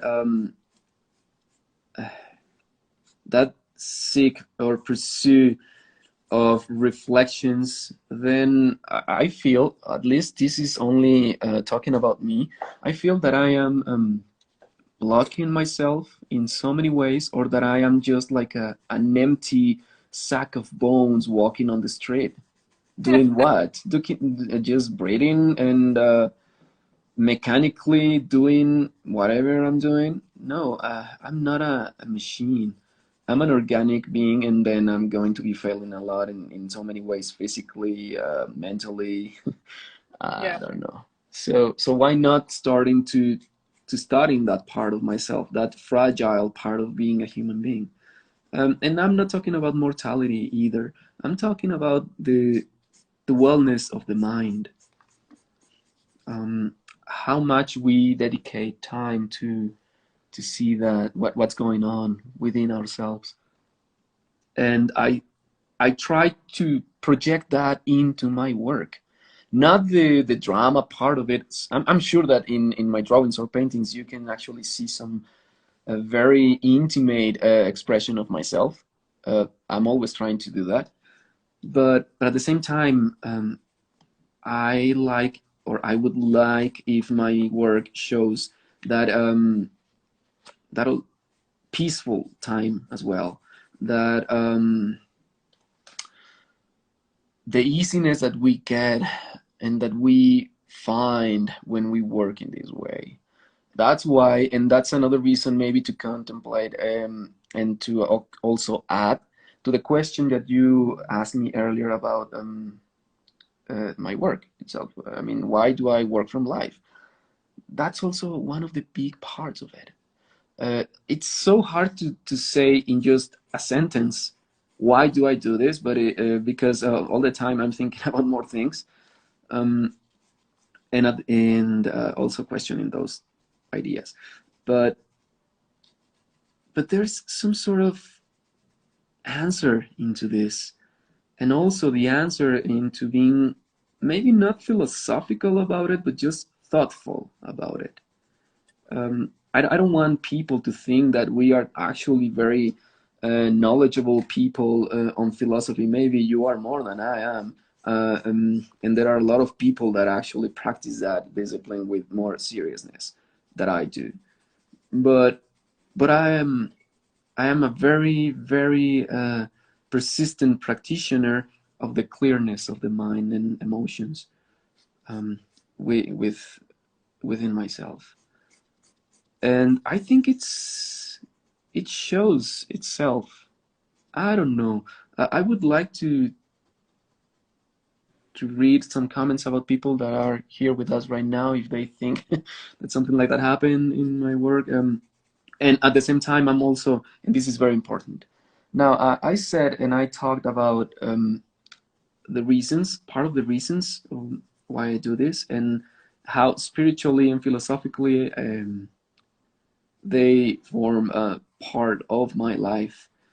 But when you seriously ask yourself how to see this apart from what your perspective is, and that is ego. Now, how much are you fighting against that? And how much are you letting that idea or concept or I don't know, whatever, part of a human nature, if you want to see it that way, how much is developing into your work? How much is developing into your life when you talk to people, when you help people in the street, or when you are just doing some sort of activity um, in your home, like let's say doing just washing dishes, doing laundry, whatever. Um, it goes that way, that far. I mean, ego is something that we need to accept that it's going to be part of us all the time, and also is good in a small small amounts of it. But then what So, happens a when you get carried on? Sorry. do you a fear then if you don't perform like an analysis of yourself that your ego will take over? I'm all the time watching that. Yes. Maybe not that that I'm afraid of it, like in a very insecure way. I'm not, but it's something that I put into perspective every day. I look back to the things that I say to people, to the things that I say to myself, and then I try to understand why. You know. Um. So yeah. I'm very tough with myself. But Sounds like like I said, I think it's a very good thing to do to see you like almost in an astral way, and then study yourself from that outer perspective,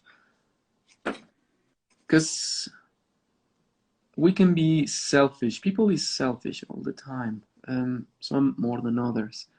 I have been in my life. Probably I am being right now. I don't know. But I'm trying to assess that as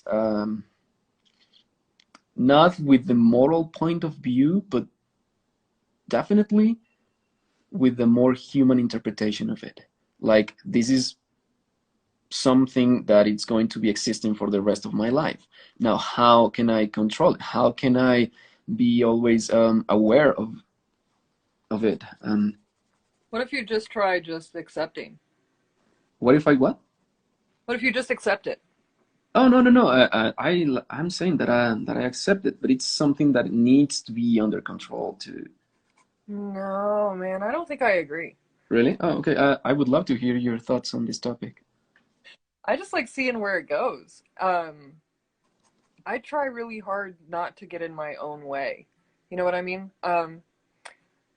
So I do perform also a lot of analysis, but it's usually an analysis to like recognize if I'm absorbing somebody else's judgments or morals, and make Hmm. sure I agree with them if I'm incorporating them into my self at all.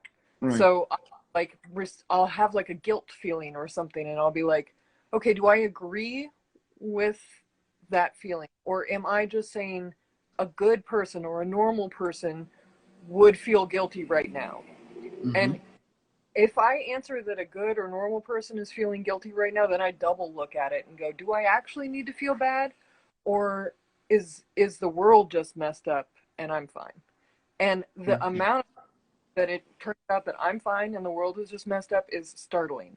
So I'm fine. And so what a lot of it ends up looking like is permission. I have permission to be whoever I am at any given moment. I have the permission to change my mind.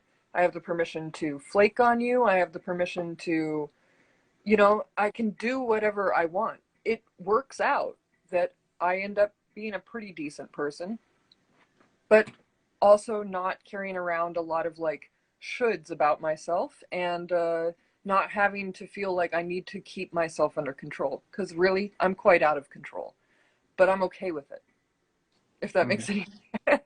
It does. It does, and it's a very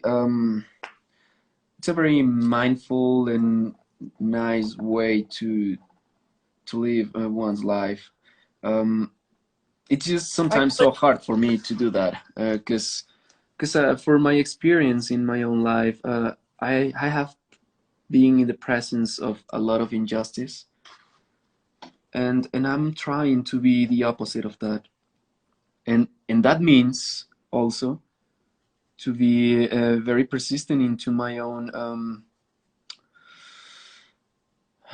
If I need to have been reprimanded about anything, I need to accept it too. So that's why I'm saying I'm not afraid of what is going on about my life, but I'm also trying to be controlling what my ego could do to others. that, but Not I to me. that if I'm going to reprimand myself, it's for something that I really agree with, Yeah, because everyone yeah, out definitely. in the world is really trying to reprimand you for shit that isn't even your problem. That's true. That's true. You have to be coherent with what it is your. I don't like this word, but I'm gonna say it. Your fault or not. Because Responsibility is the yeah, cornerstone of that's a better word. Yeah, you're right. Um, I think so many people are not trying to be responsible for what they're doing, and right. that creates And so, chaos. but sometimes that can take the form of excessive self-criticism. Yeah, yeah, You it think, works like that too. but what you're actually doing is just absorbing the morals of everybody around you. Hmm. That's unhealthy. In a way, in a way, it is. It's a good society, but it doesn't make good individuals. Yeah, I agree with that. Um, but also, society is gonna be always part of us, even though if we go away from it, because we already existed previously into that, so Yeah, it it's already impossible. forms part of us. Yeah, but I can also like kind of like how we were talking about uh, last night on the phone. We don't have to have the specific conversation, but we were talking about Mhm. Christian morals and Yeah. how because we live in a society that was largely founded by Christianity at this point, uh, we can find ourselves taking morals upon ourselves that maybe require some analysis. Maybe we shouldn't just accept everything at face value. Hmm. I guess. I, Well, I yeah, go ahead. I think your sound broke a little bit. I couldn't hear the last thing you said, but I don't know if you were saying something. No, it's okay. Don't worry about it. Okay. So, regarding that part of the morals, and I'm going to start talking about it without mentioning any kind of dogma or religion, but I think it's about imitating some sort of ideals. When we are not completely sure about the things that we are doing, and then there exists this. kind of set of rules about what to do and why doing it, so that will make you a good human being or a respectable human being, whatever. Yeah, I think that's just falling into a trap, falling definitely. into a trap that it's not gonna let you actually live. So you're gonna lose your own nature, your own human nature. And I'm not saying that I'm against any kind of religion. I think you can learn a lot from all those too. And I personally never practiced any religion formidably. I was baptized at birth, so that makes me a Catholic, but I don't practice that religion at all. Yeah. Even though it's kind of weird, I enjoy looking at some works of art that were in their moment commissions for the church. Oh yeah, I'm the world's biggest Bach fan, and he is so religious. It's not even Yeah, funny. yeah, yeah, it is. But at the same time, uh, I think you can also understand about morality from an easier perspective, which is use the logic. Um, I'm not the biggest logic person in the world, not at all. But you can actually take some analysis of that and see what has been given to the world and what not. So with a little bit use of logic, you can not pretend about what morals need to be in your life or the life of others. Uh, but sadly, that's not the way most people think. I think a lot of people need or have this necessity of being told how to do things, how to think, how to feel. And Yeah, but I some, think that's really laziness or indifference. uh, maybe it's a little bit more of a indifference rather than laziness, because they are comfortable the way they are, and they don't mind to know the other side of the coin. Um, and ignorance in a way is just like being aware of that, but at the same time not doing anything to solve it or to work on it.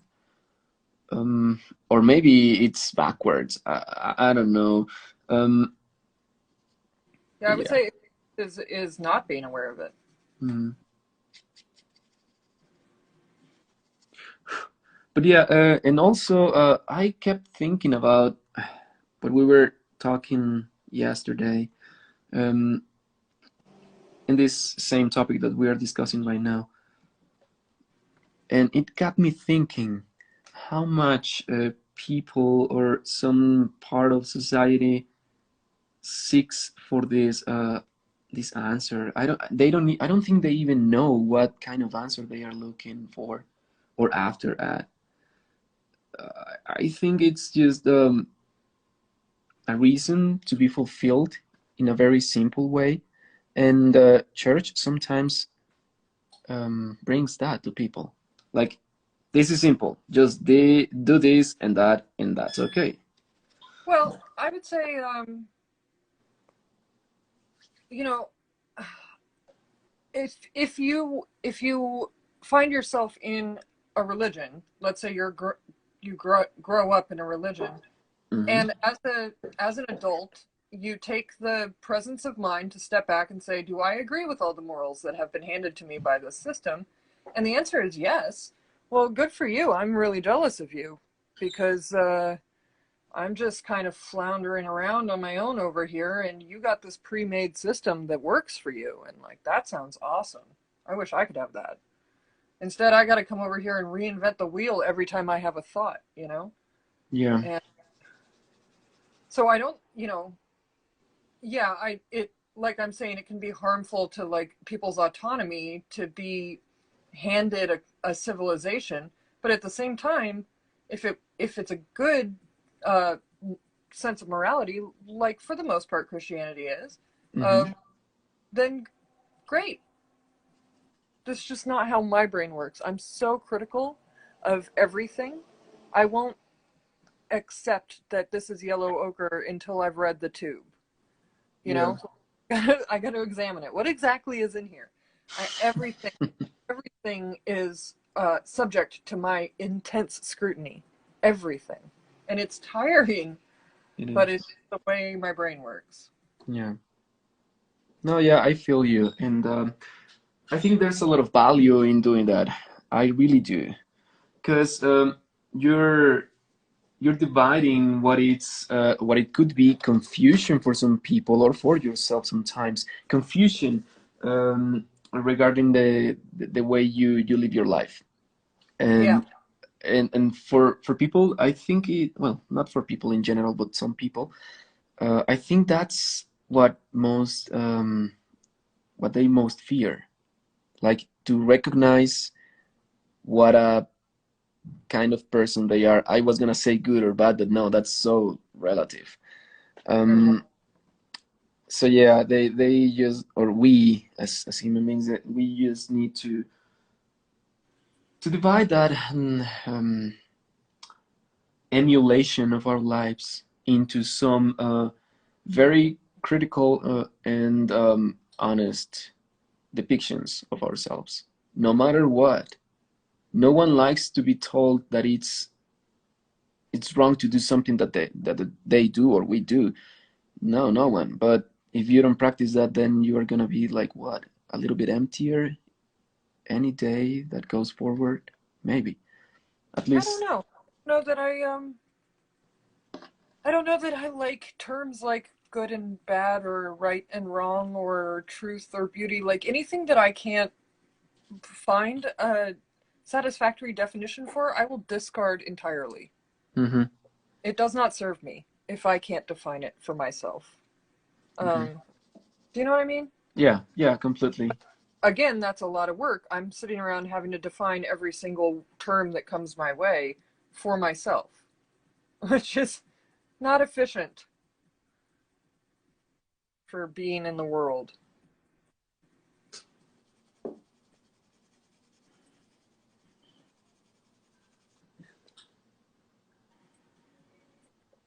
But I feel like that's where a lot of people get so confused is they walk around labeling things with terms that they don't even understand for themselves. Mm-hmm. Yeah, it's very complicated to set apart those ideas that you have if you don't actually believe in in them sometimes, or not believing but just to being sure of that all the time. Yeah, yeah. um I think there's a question for me here. It says, Cesar, a quote of yours here from today. um are you propaganda to others or going to live the truth of yourself? Oh man. Well, I think I made that a little bit clear, but if it wasn't, I'm sorry. I'm gonna try to say that again. Yeah, I don't see myself as propaganda artist. I try to build this very maybe complex or not way to actually understand the world that is my world, and that world it's only be speaking for my truth, and my truth starts with me. So if I ignore that very crucial part of my life, and if I tend to look forward for some I don't know, marketing ways to for others to see me, then I'm killing a little part of myself every day. And I know that you need to be marketed. I mean, of course we gotta eat, so we gotta sell. But even like that, I'm not pursuing that way of living. Um, this is gonna sound a very romantic idea. Maybe it is. Maybe I'm doing something wrong, but I don't care if my work don't sell immediately, at least. uh, truly, I don't want that to make a kind of a stamp or an ad of myself. that's why, for example, I don't even sign my paintings with my own name. It's just like a little stamp or a sign, so sort of like a symbol. And I try to hide it, sorry. So, yeah, I hope it answers the question for Karen's 218. So let's see if we have more questions here. Okay. Are there any philosophical texts you return to or suggest to people? Oh man. Well, for me, I don't know about you, Ananda, but for me, it's I have read a lot of the existentialists for years, and also Stoicism. I think I see myself more inclined to that kind of philosophical thought um, from always, maybe. I don't know. But yeah, specific text. Oh man, I think I'm gonna share a story with that information later on today because I don't want to get so distracted. But sure, I'm gonna share my thoughts about it. What about you, Ananda? Uh, I also like the existentialists, and I read a lot of Soren Kierkegaard. The absurdists are kind of Oh my yeah, bag. nice. And well, we have another comment here. You can be spiritual without labeling it or attaching it to a specific religion. Of course, we are not doing religious work. It kind of seems that we are, because this practice almost gets too close to that of uh, what is the word that I'm looking for, Nanda? Uh, Like a group of people, like a cult. It's almost like that. But then again, we are more into the spiritual game, not the religious one. So yeah, that's a good comment. I uh, I definitely am gonna just go with my boy Kierkegaard here and say it kind of doesn't matter what you do if you make art or if you don't. So just do what you're compelled to do, and that's that's it. It's kind of like, Yeah, yeah. I mean, it's good that you're not labeling it, even though you're talking about some sort of a spiritual decision. well, no. So for me, again, that would be like my analysis that I perform on myself is, hey, man, people have told me that there's a God, and I look around and I go, yeah, I don't know, and I leave it at that. Hmm. Oh, Wise something decision. funny. We're talking about God, Naomi. I'm sorry. I'm professing my lifelong agnosticism.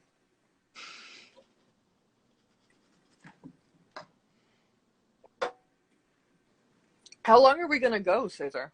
I don't know. I think we have already been like 2 hours. Um, I mean, not mentioning that I went away for a couple of times. Oh man, I feel so bad about it. But It's okay. Most of the recording will be here on mine. yeah, okay. That yeah. Please share it to me afterwards.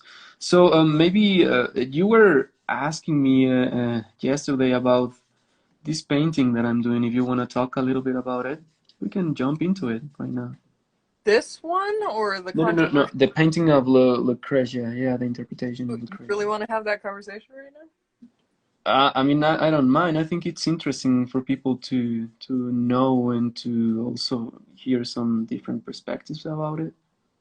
All right, the 17 people that are here, get Yeah. ready for an most truly judgmental moment. Um, so, some of you maybe are familiar with the story of Lucretia. In classical painting, you see a lot of depictions of her with like one breast out and she's about to stab herself. So the story goes that she got raped by the opposing forces. I don't remember this is pre-Roman Republic times. And Hmm. she gets raped by some not in the Clan guy and decides to kill herself in order to get her family to overthrow the ruling party. And that ultimately leads to the birth of the Roman Republic. That's the story, right? So, but then Christianity gets a hold of it, and I think it was Saint Augustus starts writing about her sacrifice in a kind of martyristic way of restoring her virtue that was taken from her. And I have a lot of problems with this interpretation. It's one thing if you want to kill yourself to incite a revolution. That's kind of cool. That's what Jesus did. Like that. Well, maybe not. That wasn't his intent, but like I can get down with that. That's a woman exercising her own autonomy and making the best of a bad situation. But the more contemporary Christian view of it is that your virtue can be compromised by the violence of an outside party. And I am defiantly against that ideal. And so I privately tasked Cesar with choosing to depict this scene. And I wasn't trying to, like, as we say these days, I wasn't trying to like educate him. Like maybe you just didn't think about it from the woman's point of view or something like that. It was just kind of like, hey man, why'd you choose to do that? Out of all the classical pantheon that you could have gone with story-wise. And so I guess what the more safe conversation that we could have based on the fact that I confronted you with your subject matter Right. is how much thought do you put into your subject matter? Like, where does it start? How do you like nurture it in your brain? And then when does it become a study and then a painting? Mm-hmm. Yeah. Well, for me, it was a very thoughtful moment to try to analyze that situation, that event in human history. Of course, I've read different point of views of, or maybe different kind of researches of historians to talk about that painting and to talk about that, not that painting, but the way that it happened. Right. And well, it has been a very tough path for me with this painting, especially because it's something. It is something that I do not understand from like you just said, the from a women's perspective, and I try to get closer to the idea of the reasons why. Of course, there could be a lot of political explanations for that to happen or have happened, but I was trying to. Okay, I'm gonna show you the painting for the viewers that we have, so they know what I'm talking about. Just a little bit. It's such a good freaking painting. Okay, so that's the study, the small one. Mm-hmm. And when I was working on the thumbnails and the sketches for this painting, I kept reminding to myself how ignorant I can be, because I don't really know the pain. I don't really couldn't understand how much difficulties a woman can have to face that kind of situation. And I do this all the time with when I'm trying to start a new painting, because content is very important for me, but it's not the priority, the highest priority maybe, but it's very, very important, because at the end it's a decision that I'm making. And earlier today I was talking about like this sphere of decisions, and then how this sphere, although it could be just personal and intimate to you, it's going to be affecting others. So that thought always gets me carried to this idea that is it about empathy? Is it about acknowledging something?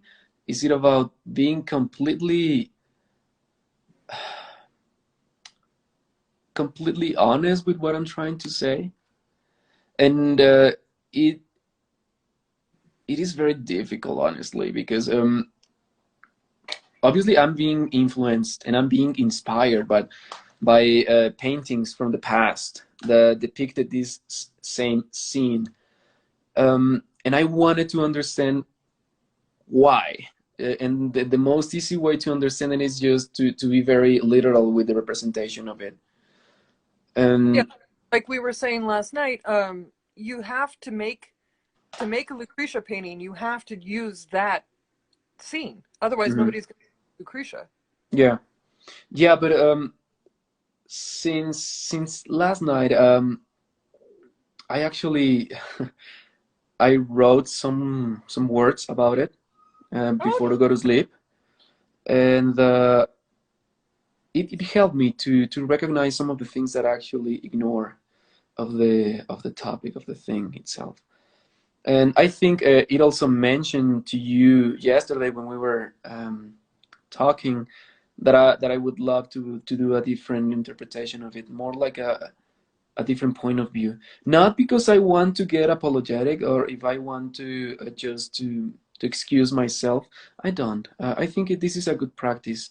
Any other way to you look around it, and but the morality that goes um, after depicting a scene such as this, you have to ask yourself. I mean, I ask myself, what is that morality in itself? And I don't like to pretend. I actually try to avoid that. And the thing about pretending is just like ignoring all those facts. mm-hmm. So I'm showing myself trying to understand something that it's going to be impossible for me to understand.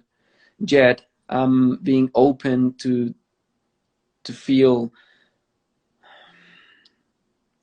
the complications about it, the even the sadness about it, Yeah, um, it's and sad. then I could, or maybe it's going to be slightly easier to get me close to a better way to interpret this. I don't know. I could be wrong in so many ways, and I'm not trying to cover anything of what I do or the reasons why I do this. I think it's even more precious to me when I have some um, criticism about it, because that's part of my life to learn, and learning from all those experiences. Because also that's, I mean, I'm not gonna get into very intimate and personal parts of my life, but it's so hard to hear testimonies of people that, I mean, women that have been abused in this manner, and how society force them to do some sort of inclination about the way they have to look, the way they have to act after or before that happened. I Right. think it's so, and excuse me for this, but I think it's such a big bullshit. You know that that part of morality is always trying to control that. We're talking about a human being. We're not talking about like something that is vague, something that is empty. Come on, it's just, I don't know, and that's why I like to go into these exercises and to force myself to understand more of that. But yeah, I mean, I'm not trying to justify anything. I think this composition is going to be just fine, and then that's going to be open me doors to work into more interpretations, maybe of this painting, maybe of different paintings. Because narrative work at the end of the day is something that I think it's very important in my work, the content of it. But yeah. Yeah. Yeah.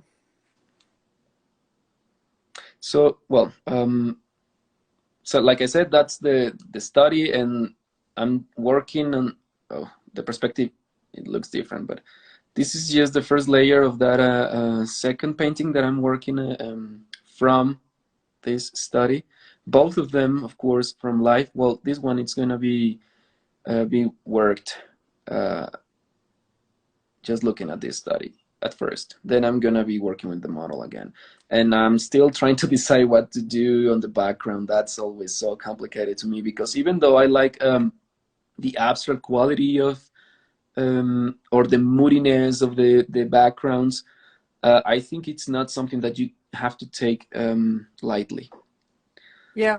And well, yeah, that's what's being waiting for me to work on for months. I'm really ashamed to do this, but I haven't worked on that painting, this one, since I think November last year. Yeah, I've been working on different stuff since then. But yeah, I'll get to it soon. So maybe you're gonna be looking new progress into that painting in this Well, month. that's exciting. Yeah, yeah, it is. It actually keeps me very interested in keep working on this. I have so many projects now that I have to finish, like Yeah. this drawing that I've been working on this morning for you guys to watch. Um, but also it's this painting. There's another couple of drawings, and one of those drawings I'm gonna not transfer it, but I'm gonna rework the composition into a panel. So it's gonna be a painting. It's gonna be 3 times bigger than the drawing. Oh, that's cool. Um, so yeah, it's the recline pose figure that I showed you yesterday. Remember? Yeah, yeah. So that I'm gonna start prepping the panel maybe later this week. That's exciting. And yeah, yeah, and also I have been sketching a lot of ideas for a double uh, figure composition that I need to work on too. Uh, it's going to be another big painting, and well, yeah, that's what's coming for the next maybe 3 4 months. I don't know. I'm hoping that it's only 3, but I know me, and I know that I don't work that fast. I like to take my time and to invest a really good amount of it into the things I do, because I also erase. I remove the things that I do if I don't feel comfortable with the idea or with the process, the method, whatever. I don't like comfort in my life sometimes. At least when I'm working, not for other things, for sure. Yeah. But yeah, so that's what it is. And then again, I don't know if I answered your questions about it.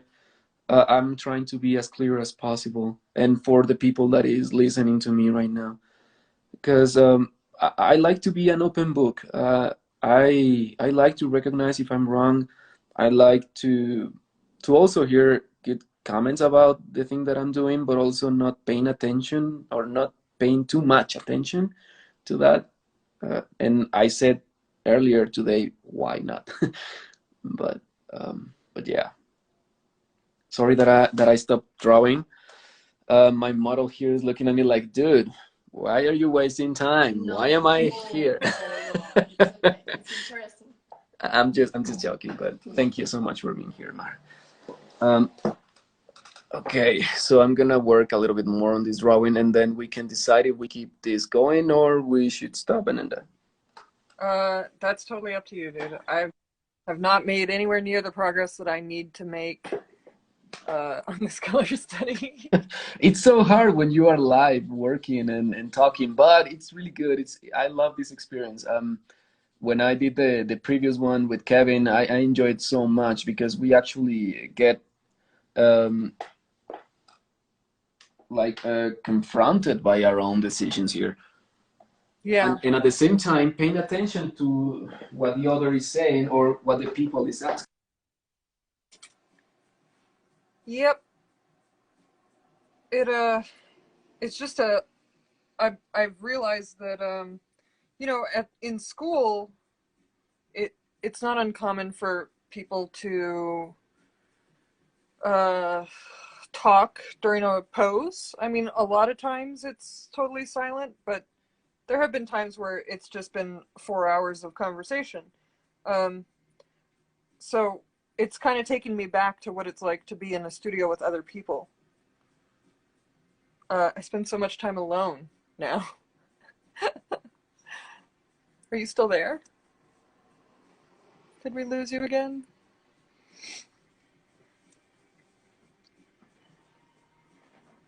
Oh, Cesar, where'd you go?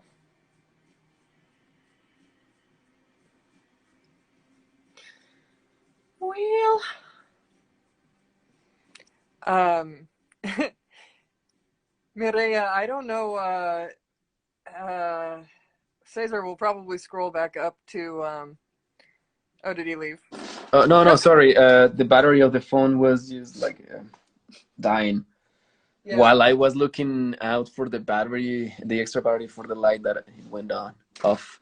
But no, I think the image is pretty clear. I don't think I need to add more light to it. No, you're okay. Okay. Hi, Milan.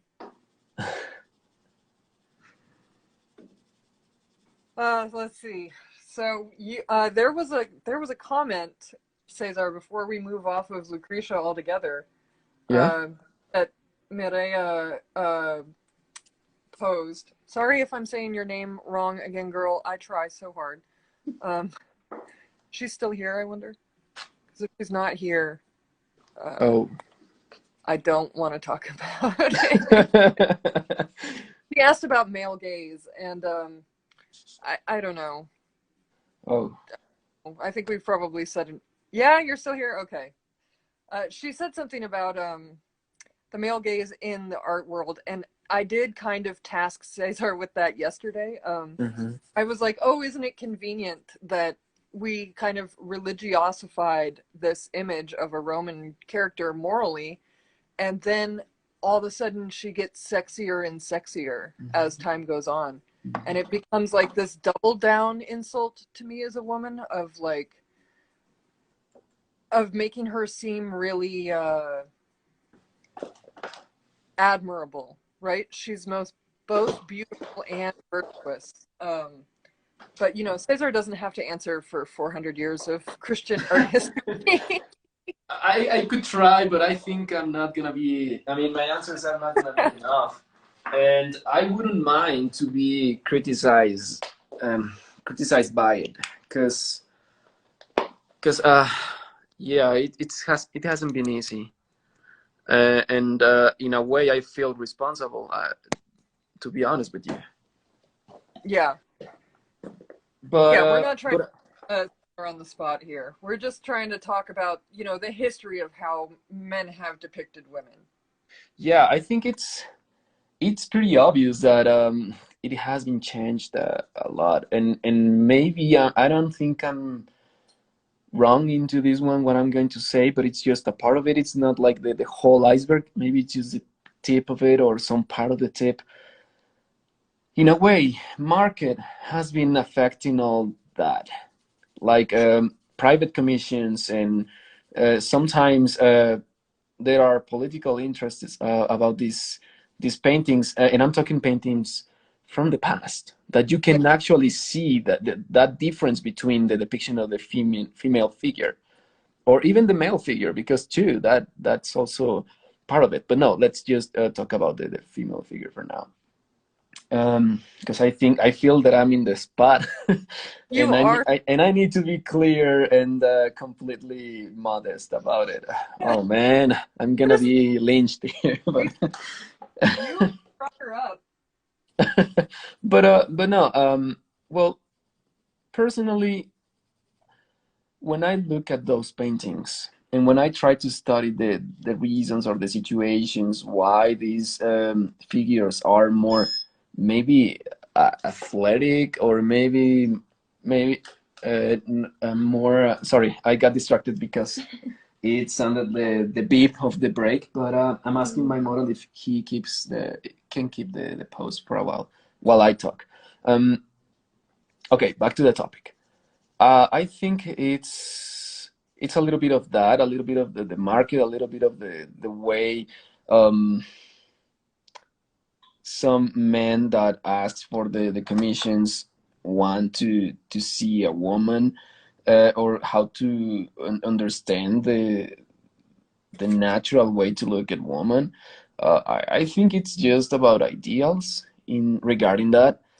And I'm not saying, and I'm not gonna justify why, but even some of those paintings, let's talk about Titian. Titian does a marvelous work depicting the human body, and I'm not only referring to the female body, also the male body. And it's from a point of view that it seems to me, or at least it's something that I try to understand this way. It seems that he is not only looking at a body; it's looking at something that eventually it's gonna change. So by saying this, I'm not trying to explain something about time and how we try to capture it and all that. Well, no, I don't think that's not the way. But after Titian, the way how different painters depicted women, like Rubens, for example, it was a very different way to see them. Yeah. And I don't think they were objectualizing the female body or the male body by any reasons. I don't know. I couldn't be completely sure. I didn't live in that time, and I'm not completely sure to believe about those past life things theories. So, um, so yeah, what hurts a little bit,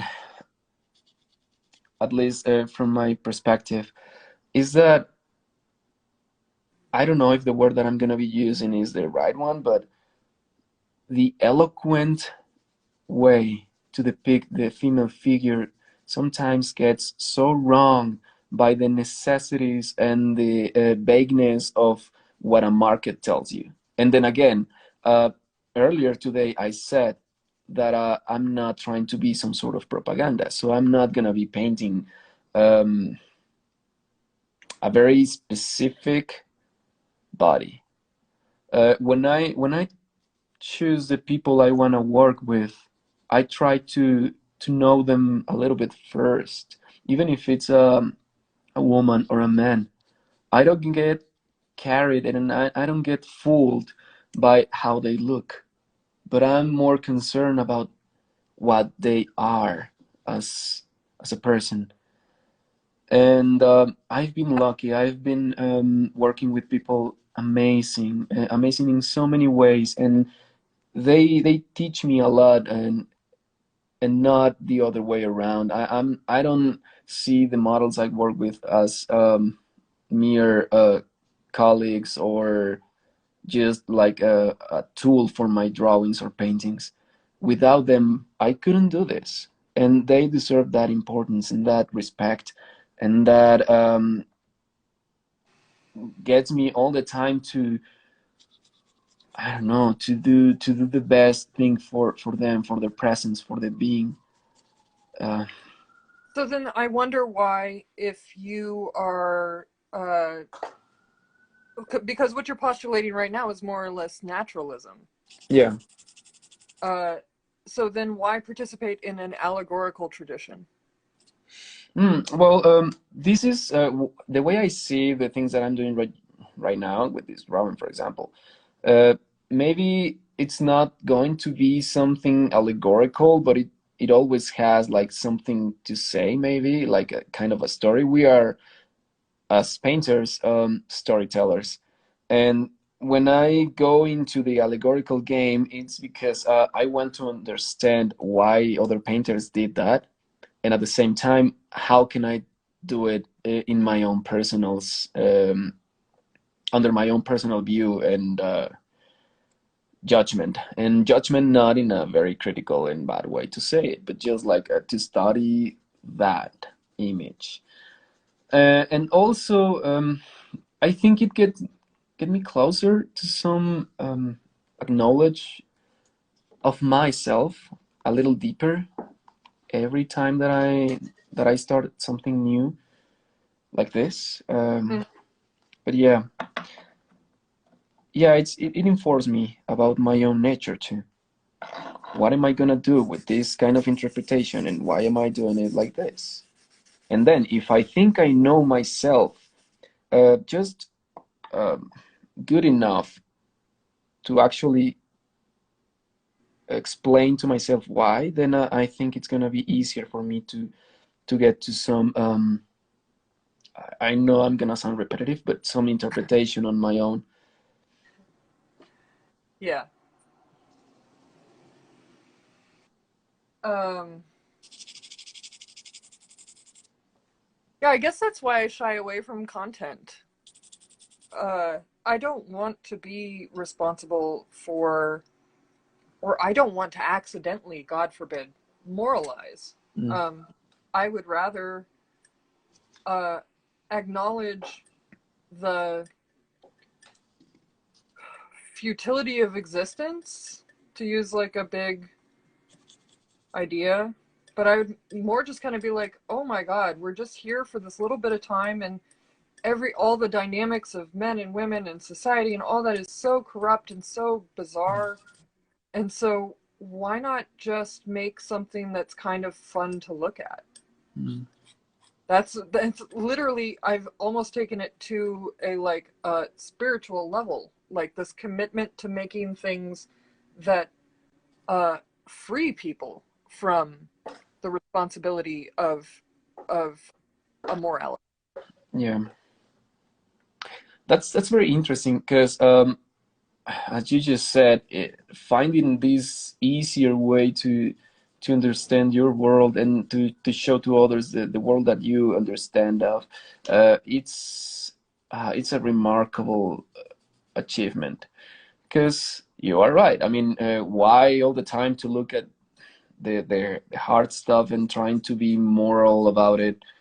Um, Even for my own practice, it sometimes it gets a little bit tiring to do Yeah. that. Uh, but then again, for me, it goes the other way around. I mean, if I don't try to actually put myself in front of the fire and try to fight it, then I don't know. I feel that I'm not doing enough. But that's just me. And I think one can just throw itself to the fire if it wants.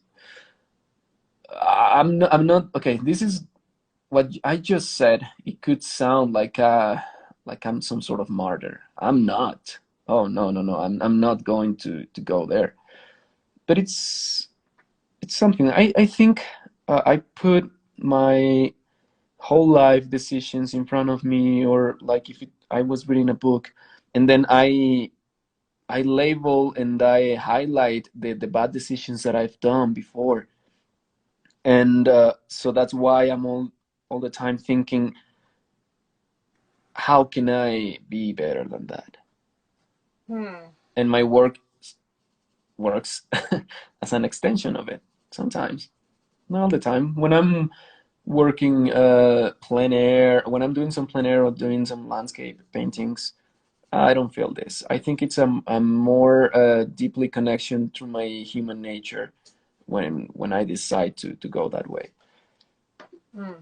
Because when I'm looking at nature, it's just there, and that I allowed that magnificence and grandiloquence of the things, the natural things, to amaze me, and then I just try to feel it, not even try to control it in painting or drawing, because no one can do that.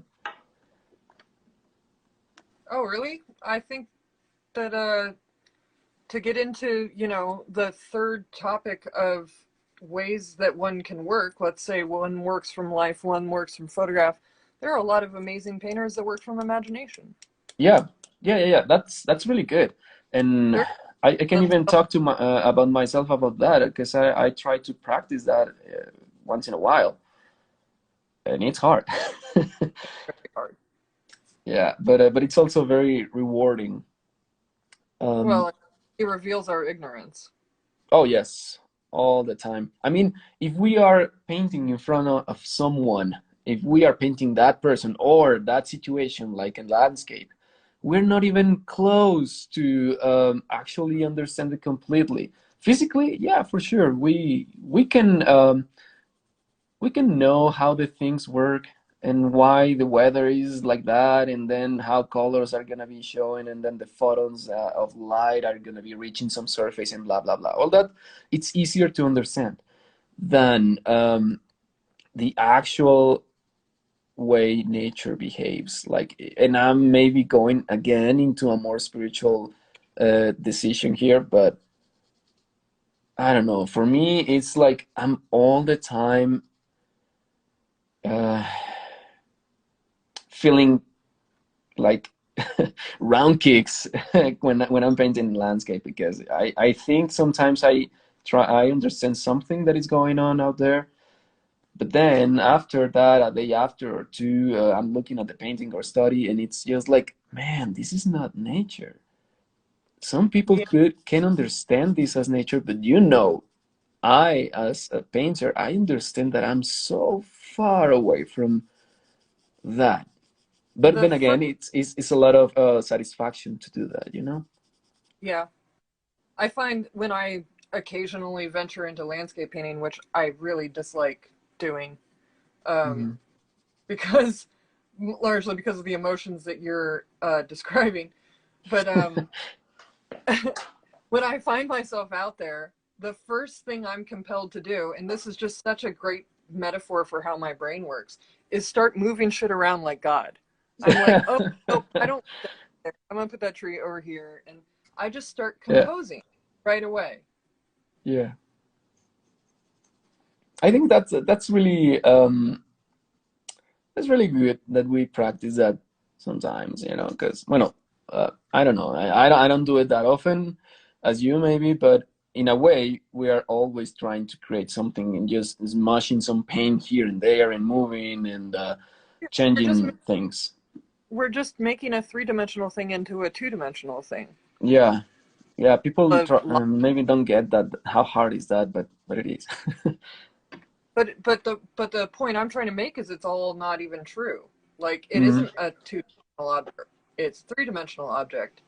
And here I've come with my little paintbrush and decided to try to make it into something that you will recognize as once having been a three-dimensional object. And it Yeah. just it's to use a quote from you earlier, it's such bullshit.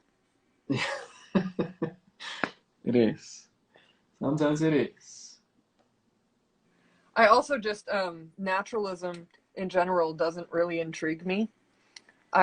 I think nature is really awesome and I like to observe nature, but I definitely am not tasking myself with. So to get back to the responsibility issue, I Hmm. do not find it to be the responsibility of the artist to represent nature for the viewer. I'm not a reporter. I Yeah. wasn't on the scene and I'm bringing you the story from the spot.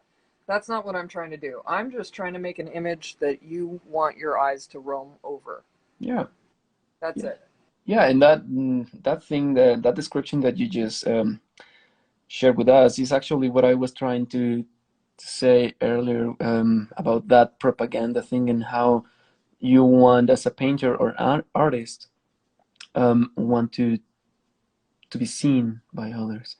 I don't even know completely if I want to be seen all the time. I don't want to be seen at all. I just want Yeah, to. It kind of doesn't matter who I am. exactly, exactly. Okay. Oh man. So are there any things that we need to cover? I'm getting hungry. I'm not trying to get away from this, but oh man. I am also hungry. Okay. So I think the last thing that you wanted to ask me, or the things that you shared with me yesterday, was about like the ranking Ah, yeah, your personal decisions. hierarchy. I think But that's the last thing that we need to cover. okay, Yeah. that's fun because we just got a guy who says it seems to me that how the artist anchors their view to life, a photo, or imagination becomes a major influence on the hierarchy of values that are communicated through the image. Oh. So let's talk about a hierarchy of image making. So my theory, and people who have followed me for a long time on Instagram are aware of this theory, but I claim that in composing a painting, every artist will make a different priority of how they're sacrificing certain things to the picture. So the 4 qualities of a painting are color, design, content, skill. Personally, I tend to put color and design at the top and content and skill at the bottom. Almost always content last. My content is irrelevant. I even choose my still life objects based on color and design. So they are really just random. But I would definitely want to know, Cesar, your hierarchy. Yeah, I was actually asking myself this after we talked yesterday, and I was like, okay, so if I would say that an easy answer for that, and I'm not saying that it's gonna be that forever, maybe it could change tomorrow a little bit. I don't It's know. subject to change. Yeah. But right now, I think I give a lot of importance first to design. After that, the content, then the color, and then skill at last. Even though I defend skill a lot, it's like I said to you yesterday. It's just a way, not the means. It's a tool. Yeah, language. So saying that, skill, when you are learning, when you're starting to study these methods, of course, skill is gonna be one of the highest priorities, because Yeah. that's the way you are gonna understand the world, the things that you are representing. So if I was starting just today, I would totally put skill at first. Yep. But right now, and I'm not saying that I have a lot of experience, I'm still learning. Yeah, skill I would put it at last. Yep.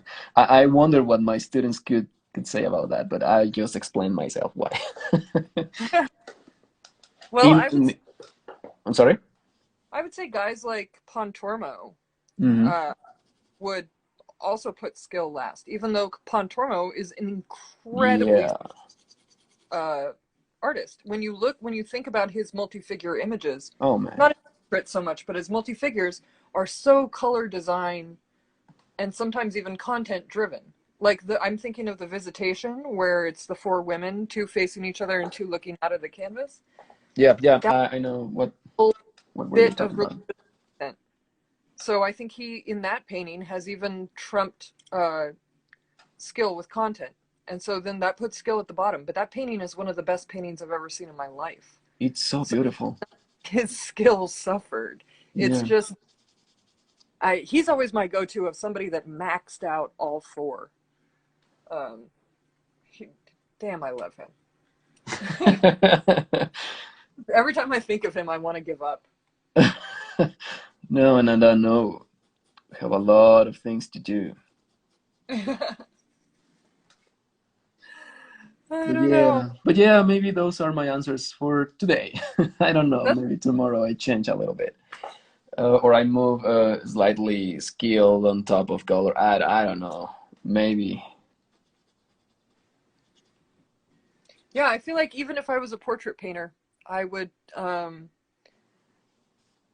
yeah, Bruno wants to know. I got you, Bruno. Hold on.